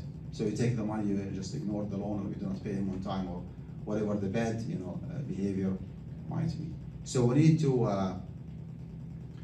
to be up to the challenge, and this country actually gives us a lot of opportunities. Yes, there are a lot of challenges here when it comes to the finance system, but if you want to operate like independently, okay, you do not want like mortgage, for example, you do not want to report or to sell those products, they call them, in the secondary market. No Freddie Mac, no Fannie Mae. Do whatever you want. System itself actually is very supportive, right? If you want to be independent, go for it, right? So syndication actually is the solution. Syndication is to tap on the resources of your community, right? And I have been actually involved with several companies doing consultation for them to structure a Sharia compliant business. One of those companies, they specialize in real estate, right? They purchase a piece of land, tract. Okay. Each project between $30 to $40 million. They have their own network, right? Indo-Pac network between doctors, between attorneys, business people, IT specialists. Okay. Within just a few days, they collect, let's say, $35 million.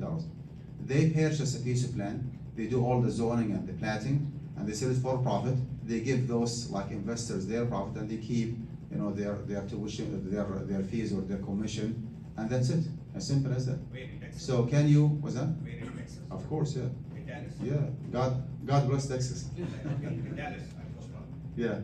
That is wazucapital.com. Wazu WAZU capital.com. Is it provision or What's that? It is also provision. I'm not sure what provision, but Wazu actually is one of my clients. Wazu WAZU. It's Wafi and Zulaykha, like a couple. They have much a lot of experience in the no, Wazu capital dot something. WA for Wafi, ZU for Zulaykha, his wife. They do, mashallah, wonderful job, mashallah. And they consult with me. They run all the documents and the paperwork and the contract just to make sure it is Sharia compliant, right? Of course, like I do it for a charge as a side business. At the end of the day, mashallah, everybody is happy. They make money, and those investors, mashallah, make a very good profit through like a halal way, right? So it's a win-win situation. And when there is a will, there is a way. There is a will, there is a way. But we need to break the ice, as they say, and just start working together, right? They just create an LLC for each and every single project, and they run that LLC. They call it bylaws by me to make sure that they do not guarantee the principal, they do not guarantee the profit, and like all these technical details that I investigate and make sure that everything looks fine. I give them a fatwa. They run that fatwa by their investors that this is Sharia compliant when approved by Dr. Ma'am, and just everybody's happy. They purchase, mashallah, doing a good job. So that's called the syndication. Okay. Commonly, if you say crowdfunding, that is a small amount investment. Syndication, like big amounts. Talking about, for example, Wazo Capital, their share is a minimum of 100. A share is 100,000, right?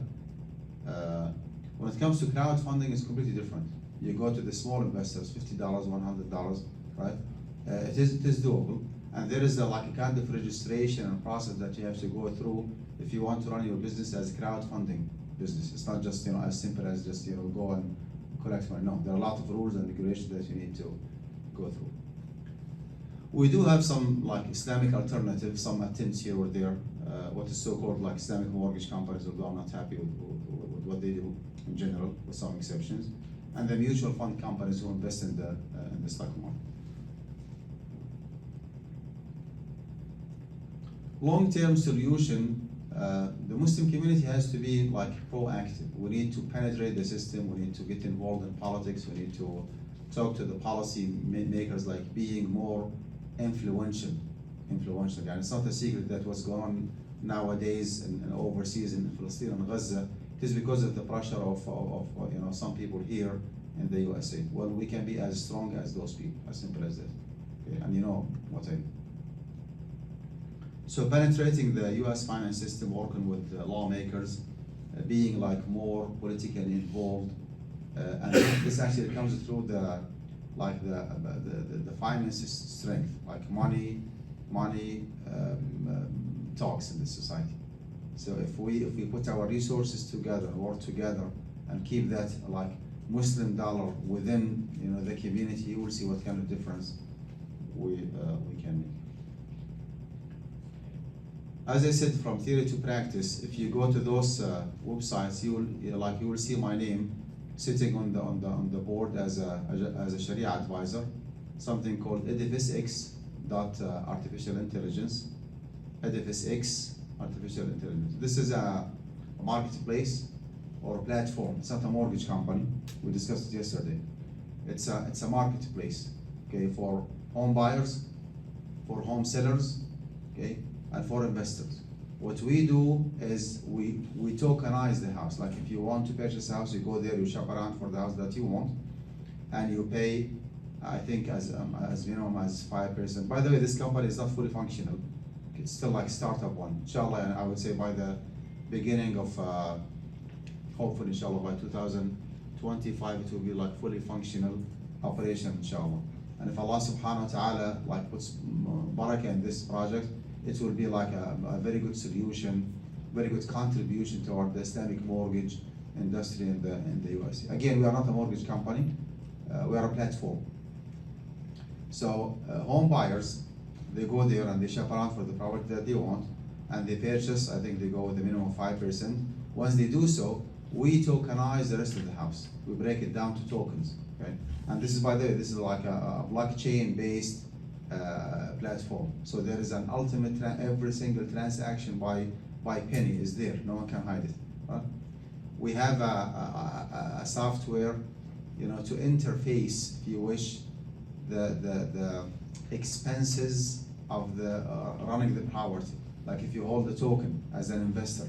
Right now we have 3 different parties. We have home buyers, right, which is the customers who want to gain or purchase their own homes. And we have home sellers, real estate agents, right? And even like companies like Zillow, like other, they are more than welcome to put their properties there. And we have investors. Investors, they are not buyers, they are not sellers, they're just investors. They put their money, okay, and they purchase tokens. You like a certain house in Wisconsin, you just put $100, $200,000, whatever you want. And you make money from the lease revenue, because that home buyer actually is renting that house from you based on what you already explained. Based on this model, there's something called the smart contract. I'm the one actually who designed the whole system when it comes to Sharia compliance. I approved everything. It's not 99%, no, it is 100% Sharia compliant, inshallah. Right? Even if you hold the token, okay, the system itself actually can calculate, does calculate actually up to penny, how much expenses involved with that token. maintenance, tax, and insurance. Alhamdulillah, like the high technology is so helpful when it comes to Sharia compliance. So you want to sell that token, it goes with its liability, with its expenses. You want to keep it, you take the rent, but you pay, or the system charges you maintenance and tax and insurance. And as an investor, you cannot hold that token if the home buyer wants to purchase the property. I mean, this is how it works. The home buyer does have the right to redeem the tokens. So if he wants to purchase the house, next day in the morning, he inherited money from somewhere, you just pay the principal and ma'asalam, you're good to go. If you decide to continue as a tenant, you do not want to purchase the rest, that's absolutely up to you. Once you decide to pay off the principal, you're good to go. The system will transfer the title to you. I mean, this is I would say that the skeleton or the structure of the business. That's called Edifice X dot artificial intelligence. I'm not like a technician. I'm just a Sharia consultant with the company and one of the co-founders. Alhamdulillah, we have a wonderful team, highly specialized in blockchain and IT and all these different things. You will see me here on Fi Wallet, which is just an Islamic investment company in the stock market. That's fiwallet.com. You can maybe roll over your 401k or your pension plan to that company. They will make it, if I recall, IRA, individual retirement account. They are not like licensed to do a 401k. Of course, like their business is a Sharia company. I do have an access to to their database and do my own inspection to make sure that they comply with the Sharia compliance investment in the stock market. Oh, I get confused. I'm sorry. It's Zaki Financial. I take it back. Zaki Financial is the Islamic investment one. Zaki Financial. Second one is called Fi Wallet. Fi Wallet actually is a gold wallet business. Gold wallet. It became a trend after COVID-19 that because of the severe inflation, people do not prefer to keep cash money with them. And if you do not have a desire to invest your money, you can do what is called a passive investment. Passive investment, you just convert the cash money that you have into gold. The only issue or concern that some people might have is that Fi Wallet, again, I'm the Sharia consultant, and one of the shareholders of the company. The only concern that some people have is that Fi Wallet does not have any registration in the USA. No registration in the USA. Purposely because of the bad history of gold confiscation in the past. So they do not want to be within the jurisdiction of the government of the United States, especially if Trump takes over after a few months. Everybody will be in trouble. So if you do have cash money and you do not want to invest your money in actual project, you can do a passive investment. What's good about this company is that they do not give you gold certificate like Chase and Capital. No, that's an actual, real, tangible gold, 100%, right? And it is actually deliverable to your house if you would like to. They have registration in Portugal and in Singapore, right? But again, actual, real gold you purchase. Why this business is good, like for those who do have some money to invest, gold has its own intrinsic value, right? American dollars are losing their value because of the inflation. So if you put $10,000 now and you want to liquidate that account, okay, of course, you have to download the app and ask the company to purchase gold for you. Okay, once they purchase the gold and you keep it, let's say for 1 or 2 years, if you want to liquidate that account, you will be getting back maybe maybe $12,000. Okay, because of the intrinsic value of the gold as opposed to the inflation and the reduction in the purchase power of the American dollars. So that's why they call it a passive investment. It's an actual investment, it's a passive one. So they just keep the gold, they don't do anything with it and invest? That's it. No investment. How come they take individual retirement account if they are not registered in the United States? What's that? You said that they take IRA, you can hold over. No, I got confused. The IRA actually is Zaki Financial. Oh. Zaki Financial is just an Islamic investment company in the stock market. Like Amanda, like a Z fund, like Sharia portfolio. It has nothing to do with gold, sorry. I was confused. So Fi Wallet actually is the gold wallet one, Fi Wallet. And this is the passive investment. They purchase a gold, save it for you, okay, deliverable as needed. You can just liquidate it just one click away in the app. You can buy, you can sell, do whatever you want. Alqudah is an Islamic investment company in the stock market, but they have different model. They do not take over your account. They just give you an advice. It's an advisory company. So you subscribe with Alqudah. You pay them, I think, $30 or $40 a month, and they start like sending you either emails or text messages. We have sold such and such stock. We have bought. Okay, just FYI. If you want to follow them, if you want to ignore them, it's absolutely up to you. This company actually is over conservative when it comes to Sharia compliance. Okay, because of me being the Sharia consultant, they show me their database of maybe 12,000 different financial instruments in the stock market, right? And because of the very rigid criteria that they set, okay, it goes from 12,000 available in the stock market all the way down to only 800 or 1,000 maximum, sometimes 1,200 maximum Sharia compliant, what do you call them, stocks. I think I need to get connected online to show you something interesting here. Can someone connect me with the?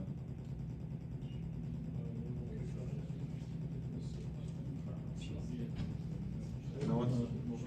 Let me, hold on. No, let me try my.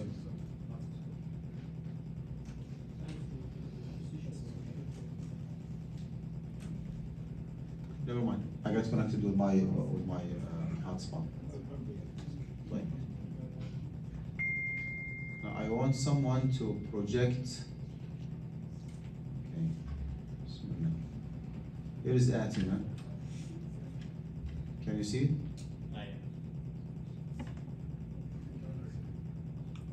Someone, okay.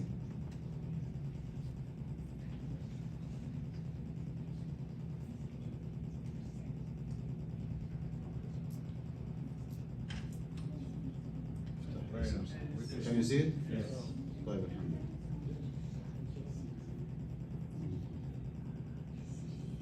So that's me, 10 years ago. Thank you, Zach. Okay, what's good about this company?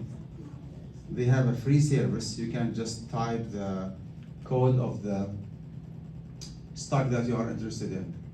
Give me like any code, any huh? Tesla. This one? This one.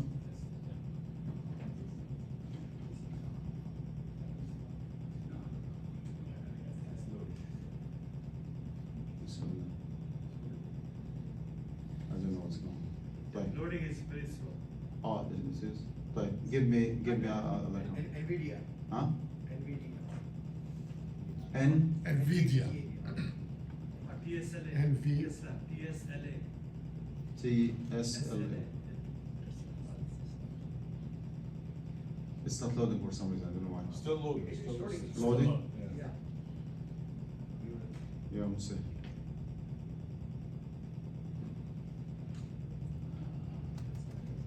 Right. How about Apple? This one is Apple. This one? Yeah. Second one? Yes. Bismillah. Can someone connect me to the Wi-Fi here? Give it a chance. This one actually is not. Looks like it's the website itself. What's that? It's the website itself. Website itself? Yeah. Right. Because it's still loading. What I want to say here is that once you enter the code of the stock that you're interested in, system will automatically generate a report. Okay, that report has like four different categories. Something called debt asset ratio or debt capital ratio, and then interest bearing investment, and then third one is interest income, right? The fourth one is called the product line. Although I'm the consultant of that company, but again, they are like extremely conservative when it comes to approving stocks. My recommendation here, even if the stock did not pass, like failed, it's not a Sharia compliant. As long as it passes number 1, number 2, number 3, even if it failed number 4, go for it. If the product line is disapproved by the website, just ignore it. As long as the debt asset ratio is approved, like less than 30%. Interest bearing investment is approved, right?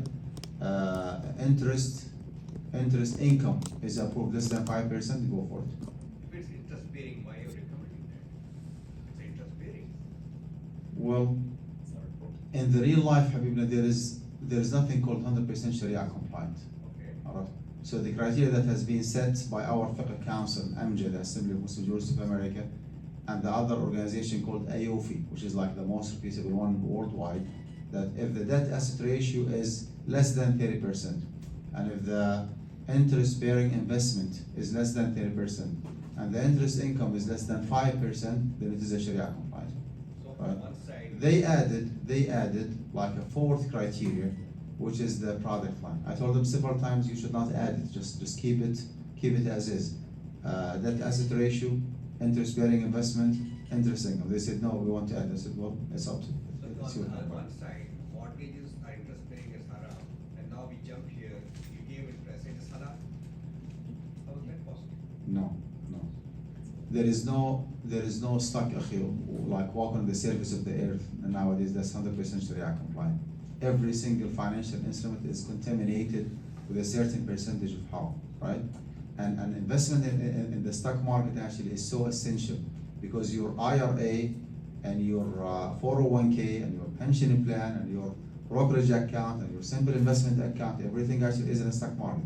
So if you require 100% Sharia compliant, you're running out of business. Simple as that. Because of the haja, because of the need, okay, we came up with with that criteria that you need to shop around, okay, and just make sure that you keep the debt asset ratio to the minimum, interest bearing investment to the minimum, interest income to the minimum. Otherwise, we're going to just run out of business. There is no investment in the stock market. Consequently, there is no 401k, there is no pension plan, there is no 403, nothing IRA, none of the above. We need to be practical.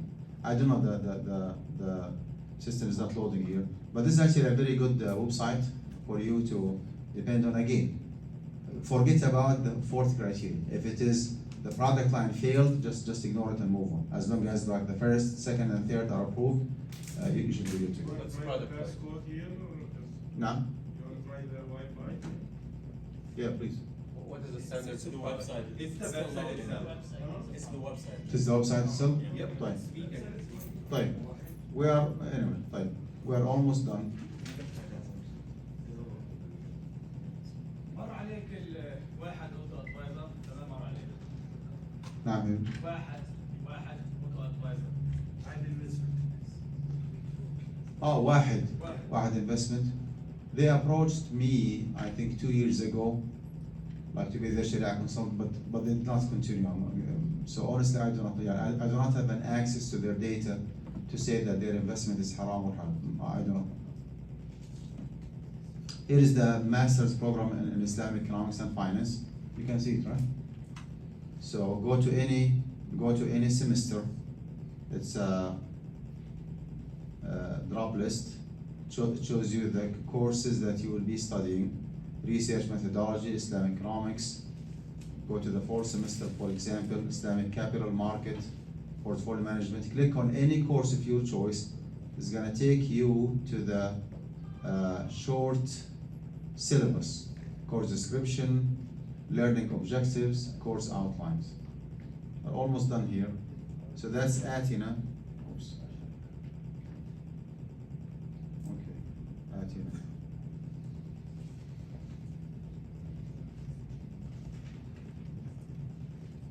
And it is Atina, AATINAA.co.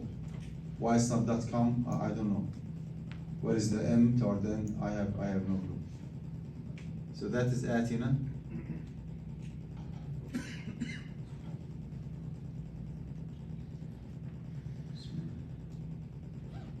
Here's the website, guidancecollege.org, and here's my email, Dr. Mann. It's not case sensitive, by the way. Dr. Mann at guidancecollege.org. And here is the link if you want to consult with me, Sharia compliance-wise business. You can go to clarity.fm-Dr. Mann Alqudah and just like book a consultation appointment. Yes, sir. We did not talk about student loans. You just ask and I will answer. So you just ask. He is not asking.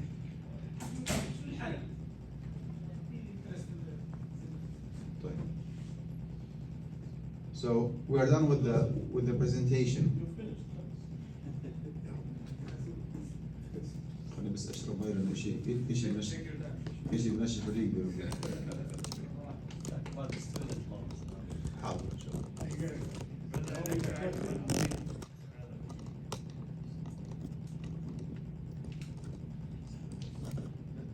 Go to amjaonline.org. Are you aware of this Fiqh Council, Amja? Amja Fiqh Council. I'm a member in the Resident Fatwa Committee. This Fiqh Council actually has a lot of like very beneficial materials. Go to declaration here. البيانات الفقهية, and just pick and choose any topic of your choice. Let's say, for example, technology advancement. Okay, real estate. Click on it, and you will read a lot of like very beneficial, up-to-date buying foreclosed houses, purchasing real estate from construction company that also has a financial arm. All these like very tiny details: buying real estate, be a short sale, repenting from purchasing a home, refinancing, reverse mortgage. Again, that's amjaonline.org, amjaonline.org, and then you go to declaration. Go to declaration. Okay, there is a fatwa hotline, by the way. You can just call this number at like certain office hours. You will talk to a mufti live over the phone. Just ask the question, you get an answer, and you can post your question online.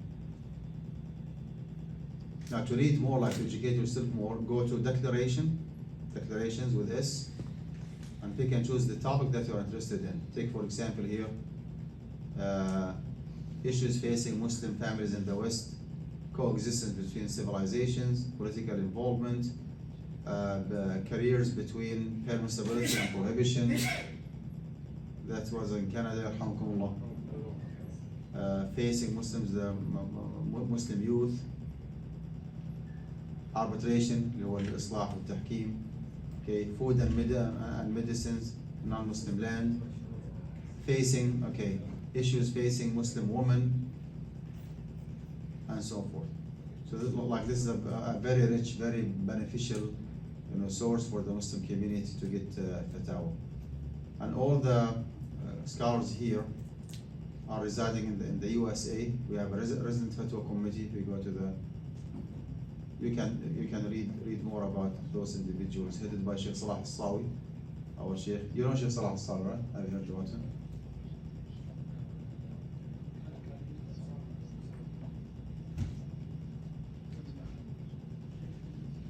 You go ahead and just read more about the resident fatwa committee.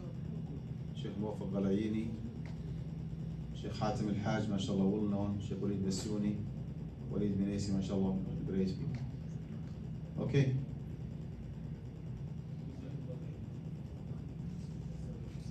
Floor is yours. تفضل.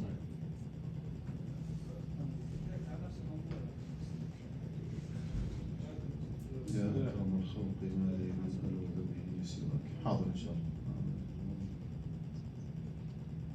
We have some questions. Yes, sir. We have here. حاضر إن شاء الله.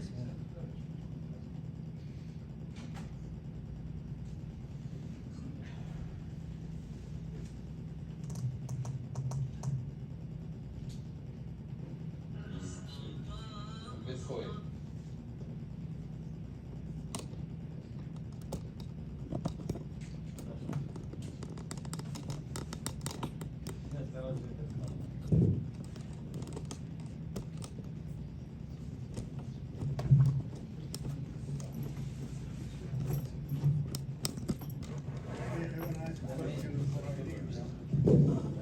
خلاص نروح؟ طيب حاضر. Sisters.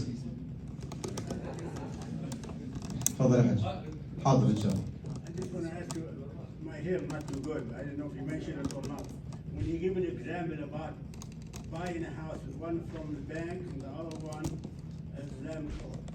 Let's say 10 years,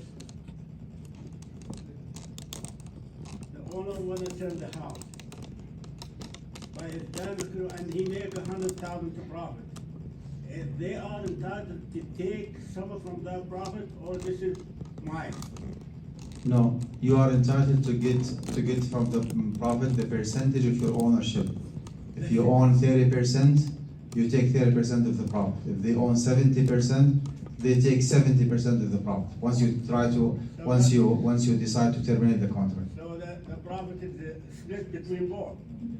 Proportionally, based on the percentage of ownership. نعم. تفضل حبيبي.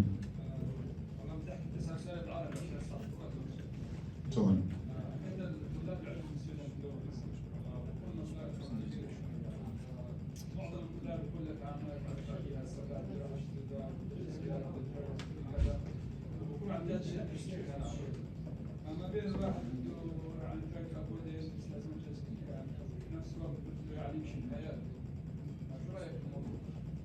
So what is the question exactly? Are you asking about the student loans? Yes. Or how to handle the debt after that? طيب. We do have a very official position, okay, as AMJA. Now, I'm not speaking on my behalf, I'm speaking on behalf of my organization, which is AMJA, the Assembly of Muslim Jurists of America, مجمع فقهاء الشريعة الأمريكية. We said the following: students, حبيبنا, they have to strive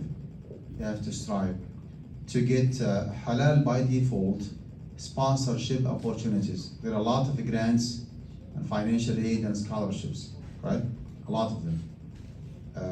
It's really unfortunate to say, okay, that like millions of dollars are returned unclaimed to the federal government every year because our students are not active enough in going after those sponsorship opportunities.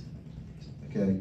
Now, based on that, if the grants, the financial aid, scholarships are not there, or they are insufficient, okay, they are not sufficient enough, then the students can go with the subsidized loan, that is interest-free loan for a certain period of time, given to undergrad students, and if the students actually default in paying that principal within the grace period of 6 months to 9 months maximum, right, then they start paying interest. So they can go with this option. If the subsidized loan is not available or insufficient, especially like if you pursue graduate study, right? You need to ask yourself, honestly, do you have any other source of funding? Okay, any other source of funding? Money that you borrow from others, inheritance, support from your dad, going like part-time to keep the tuition fees to the minimum. If you cannot proceed with your study without taking unsubsidized loan, interest-bearing loan from day one, our fatwa is that situation could be interpreted as the rule. So borrowing money with interest would be allowed in this case. Borrowing money with interest would be allowed in this case. It needs like more elaboration, but the bottom line is that if you're running out of resources, right? And the only source of funding is the interest-bearing loan, like unsubsidized loan, you can, as a kind of dispensation or excuse, you can borrow money with interest. So my question was, Is that clear, Hayun? Yes. That clear? I have two options. Either start paying my loan back, or just go with a down payment for a house and just buy a new house. So I'm just thinking to go with a new house, just forget about the loan. Is that how? I would suggest that you strike a balance, because even if you are involved in interest-bearing loan, like student loan, you know the system here, it's like a amortization. Like the more you pay, okay, toward the more you pay, like on top of the monthly payment, will go toward the principal and consequently reduce the interest. Is that correct? So if you can afford paying or overpaying on a monthly basis, you will keep the interest to the minimum. Now, you have an opportunity to like open a business or to purchase a house while you are still involved like in debt, I would say just strike a balance, يعني pay as much as you can and like move on with your life as you said with purchasing a house. You don't have to wait until you pay off everything before you purchase a house. You can just hold the stick from the middle as you say. طيب حاضر إن شاء الله. Is credit card allowed? And how about when you sign the agreement? If you don't pay on time, you will pay $35 extra. Is that Yeah, allowed? as we explained, this is actually something prohibited because of its potential consequences. Like once you sign an agreement and get your credit card, you are not getting involved in paying interest. You subject yourself to paying interest, right? You might like act very responsibly. You pay your monthly statement on time, right? Before the due date, you pay it in full. You refrain from using your credit card for cash withdrawal, right? You refrain from using your credit card for international transactions. Believe it or not, some credit card companies, if you purchase something from outside the USA, they charge you 3 different charges, right? Wire transfer fees, currency exchange, both them are halal, and they count that transaction as if it is cash withdrawal, and they charge you interest on that. So if your credit card company does charge you interest for any international transactions or anything that you purchase from outside the USA, do not use that particular credit card for international transactions. But it's not absolute haram option because again, riba is avoidable. If you know how to handle that credit card, you can use it for years and years without paying interest. Make sense? Yeah, makes sense. But if you put online to pay every month, on time. Yeah, you'll be in a very good shape. You do not even subject yourself to paying interest. شيخ تفضل. نعم. تقولوا بالسوداني حتى ما في مشكلة. عليك الله يزول. يعطيك الصحة والعافية. الله يرضى عليك. واحد في العيال مثلا اشترى هاوس بيت بيقولوا لي تو شقتين مع بعضهم مثلا تاون هاوس. واحد في العيال اشترى البيت الساكنين اخوانه كذا بيساعدوا في الايجار يعني البيمنت البيت نفسه. نعم. هل ده حرام؟ يعني ما ايجار يعني بيساعدوا بس عشان يكفوا البيمنت بتاعت البيت. يعني الإخوة الأشقاء ساكنين مع أخوهم اللي اشتروا البيت، هو أخوهم اللي اشتروا البيت بالربا. واحد اشترى البيت نعم اللي هو فاينانس كان عنده. طيب إخوانه يعني ساكنين في البيت وبيدفعوا له. معاه وبيدفعوا معاه عشان يدفع المورتج. والسؤال إنه هل ما يفعلونه حرام ولا حلال؟ نعم. هم الحقيقة يعني ما اقترضوا بالربا. هو يعني الذي اقترض بالربا هو الآثم. لكن يعني من يسكن معه عرفت أدبا وذوقا وأخوة بيدفع ما يستطيع عرفت مقابل الإيجار والسكنة. والأخ هذا اللي هو أصلا تعاقد بالربا بياخذ هذا الرنت يعني بياخذ فلوس الإيجار بيدفعها للمورجج. هذا شأنه هو يعني. ما تخش حاجة في جيبته. نعم كله بيدفع ما في بأس لكنه يعني آثم بفعله. طيب أعمل إيه؟ هم ما عليهمش إثم على اللي أخذ القرض. طيب الواسع عايز يطلع من الحل يعني. خلاص يعني يتوب لله سبحانه وتعالى ويدفع رأس المال وأقصى ما يستطيع زيادة عليه حتى يكون الربا أقل ما يمكن. ويعني ينوي بينه وبين ربه عز وجل ألا يعود لمثلها أبدا. لكن يعني ما يترك البيت خلاص هو يعني فعل فعلته التي فعل عفى الله عما سلف توبته إن شاء الله تكفي يعني. ويدفع ما يستطيع حتى يعني to keep the interest to the minimum. لكن ما يترك البيت خلاص يبقى كما هو. يعني لما الأسرة هو. نعم. طيب السؤال الثاني هو جاوبت على الرأي. الكريدت كارد لو دفعت مثلا الكريدت كارد كل ما تجيني البيمنت بدفعها كاملة يعني ما في انترست. نعم. لكن هناك أنت عندك عقد بينك وبين الشركة أنك تدفع نسبة معينة. لا ما في نسبة. لا لو يعني مثلا إذا كان أنت ما كفيت نعم عندك $100 نعم. دفعت فيها 50. هذا النوع من الربا يا حج يمكن تجنبه ولذلك يعني يعفى عنه. يمكن تجنبه يعني أنت لو دفعت كل شهر عرفت المانثلي ستيتمنت in full before the due date ما في عليك ربا. لا ما فيش ربا لكن طبعا ما مضيت في الأول حتى لو ما دفعتش بسبب وجود الحاجة الشرعية الحقيقة يعني يغضض لأن هذا النوع من الحرام بيسموه حرام لغيره تحريم وسائل. الإنسان يعني يعرض نفسه لدفع ربا لكن لا يدفع ربا بخلاف اللي بيقترض مثلا بالمورجج من البنك يعني. نعم. تفضل حبيبي. بالنسبة للكريبتو والله حبيبنا cryptocurrency is a decentralized currency. It has like no authority behind it. عرفت أخي؟ The like significant يعني fluctuation in its market value or purchase power is very unjustified. It involves a lot of risk. Our official position is that cryptocurrency actually is halal. We do not dare saying it's haram, but we highly recommend our community to stay away from it because it involves a lot of risk. Alright? It is prevailing. It is every time, everywhere nowadays. We cannot ignore it. Okay? Even the IRS decided to charge tax on cryptocurrency starting 2022. So even the American government, some way, somehow, are acknowledging cryptocurrency as a kind of asset or a kind of currency. A lot of intercontinental companies do accept cryptocurrency as a payment method. So it is there. And it differs based on the reason behind, if you're talking about tokens, for example. Tokens is very similar to cryptocurrency. It depends on the reason behind issuing it and why it is used. Bear in mind that some people might use cryptocurrency for money laundering, which is absolutely illegal. So the bottom line is that cryptocurrency actually is imposing itself. I mean, we do not have the luxury of saying, well, it is not there, just ignore it. No, well, it is there. So you can invest, but our recommendation is not to invest. Stay away from it because of the huge risk that involved it. Yes, sir.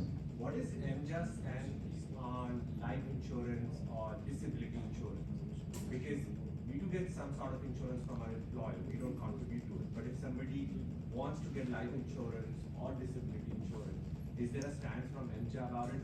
Another thing is, what's the stance of 529, the college fund that we can invest in for our kids?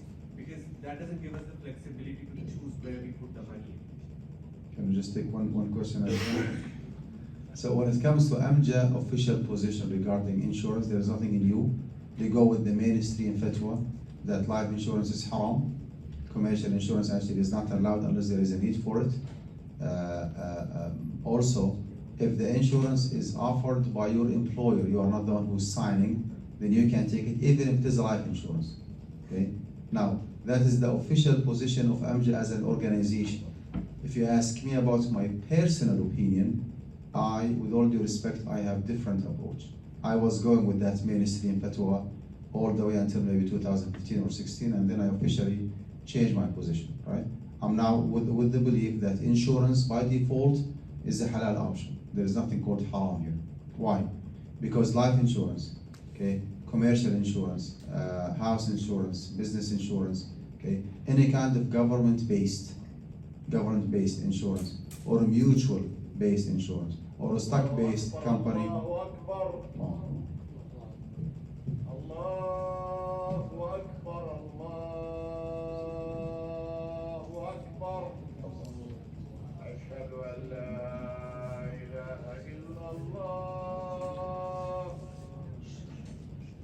أشهد أن لا إله إلا الله أشهد أن محمدا رسول الله أشهد أن محمدا رسول الله حي على الصلاة حي على الصلاة حي على الفلاح حي على الفلاح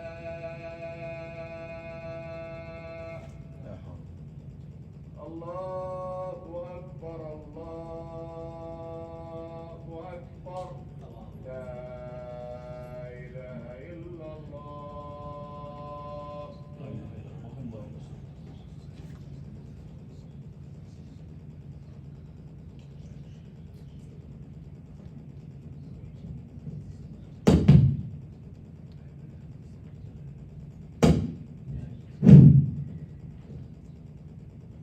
So, like, the way that I look at it is as follows. If you look at let's go with the government-based government-based insurance in the USA, to be like more particular. Social Security is a kind of insurance, is that correct? Medicare is a kind of insurance. Medicaid is a kind of insurance, right? Now, Social Security Administration is telling you, listen, if you deduct $200 from your paycheck every month, you open an account with me, right? And something happened to you, Allah forbids, like God forbids, do not worry, just rest in peace, do not worry. I will take care of your wife and your kids. I will pay your wife such and such amount all the way till the end of her life. I will pay your kids until they reach the age of 18, and then I will reduce the payment until they reach the age of 24, and then they are by their own, right? So it is a bilateral agreement, in a sense that the Social Security Administration is not doing you a favor. It's not a sadaqah, it's not a donation. There is no benevolence here, right? You commit yourself to paying a premium, and in return, you are entitled for a certain compensation. Are you following with me here? Likewise for Medicaid, for Medicare. Life insurance is telling you, listen, if you pay me $200 a month and something happened to you, do not worry. I will give your family members one time check of maybe $500,000 or $1 million. And that's a bilateral agreement. My question to you, what is the difference, okay, legally speaking, between your commitment with Social Security Administration, Medicare and Medicaid from one side, and the life insurance company? This is a bilateral agreement, and this is a bilateral agreement. You pay a premium, you receive insurance benefit. You pay a premium, you receive insurance benefit. There is no difference between the two. So we either prohibit everything or we permit everything. Now the fact that the government-based insurance is not aiming profit, this is not a good argument, because making profit actually is halal. I mean, who said that if they aim making profit, then that's haram? So profit motive behind insurance is okay. So, and if you zoom in on the actual agreement, like the legal agreement, it is a premium from one side, and insurance compensation or insurance benefit from the other side. This actually makes it clear that every single insurance, okay, agreement is a bilateral agreement, okay? Just for discussion purposes. You passed away without having an account with the Social Security Administration. Do you think that they're gonna sympathize with your family member saying that XYZ was so nice guy, let's give him? It doesn't go this way, because you did not subscribe during your lifetime. All right? Just to make it clear that it is a bilateral agreement, bilateral agreement, legally binding. There is no benevolence, there is no ihsan, there is no sadaqah, there is no donation, right? Now, insurance in the real life could be government-based one and could be mutual-based one, where there are no two different bodies within the structure of the company. So the stockholder or the shareholders are the policy holders. Okay, very good example is Liberty Mutual. Liberty Mutual, all the profits made or the extra or the surplus, whatever, is paid back to the policyholders, because the policyholders are the shareholders, right? If you go to Texas, for example, Blue Cross Blue Shield, it's a semi mutual company. They give certain percentage of the proceeding toward the end of the year to the policyholders, right?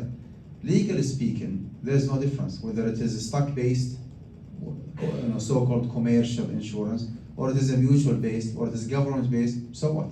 At the end of the day, it's a bilateral agreement. Okay, two-sided commitment. You pay a premium in order for you to receive certain compensation. If you don't pay the premium, you are by yourself. So we either prohibit everything, or otherwise we permit everything. So I'm with the opinion that all insurance, including life insurance, is halal by default unless otherwise proven, and otherwise might be proven. I'll give you an example. I do have my own life insurance policy. I do pay, I think, maybe 150 or 170 every month. When I signed that agreement a while ago, they gave me three options. Okay, 150 to get the insurance benefits, $1 million. Whenever I just pass, next day in the morning I write a check, $1 million for my wife and kids. Right? If I decided to increase the monthly payment, the premium, I will get what is called cash advance. Right? Cash advance means that on top of that $1 million, there's another check where they're gonna pay me back whatever, or pay my family, already begun. Okay, pay my family whatever I have paid during my lifetime, right? That option actually is halal. A third option, okay, called advanced, cash advanced plus interest. Like if you increase your payment, you wanna make it 250 a month, you will get 3 different checks. Insurance benefit, cash back, cash advance, plus interest on the cash that you paid during your lifetime. That particular option actually is not halal. But this does not ruin the whole deal and make it haram. No, you just pick and choose whatever is halal.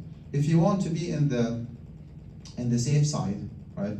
If you want to like catch 2 birds in 1 stone, as they say, you can shop around, look for life insurance policy offered by mutual based insurance company. Because the mainstream fatwa is that if the insurance is a mutual one, then it is halal, right? If it is government based, it's halal. If it is a mutual based, well, you can just again, you can just catch 2 birds in 1 stone. You can get your life insurance from a mutual based insurance company. I might be wrong, but this is my personal opinion. I wholeheartedly believe that I have made the right decision, and insurance actually is halal. There is no point behind prohibiting it. It's now salah time, right? Yes. طيب. جزاكم الله خير دكتور معن. بارك الله فيكم. May Allah طيب. subhanahu wa ta'ala accept from you, inshallah. جزاكم الله خير. Okay. And whoever. Can we cease the questions, please? Because it's now salah time, so no questions, please. جزاكم الله.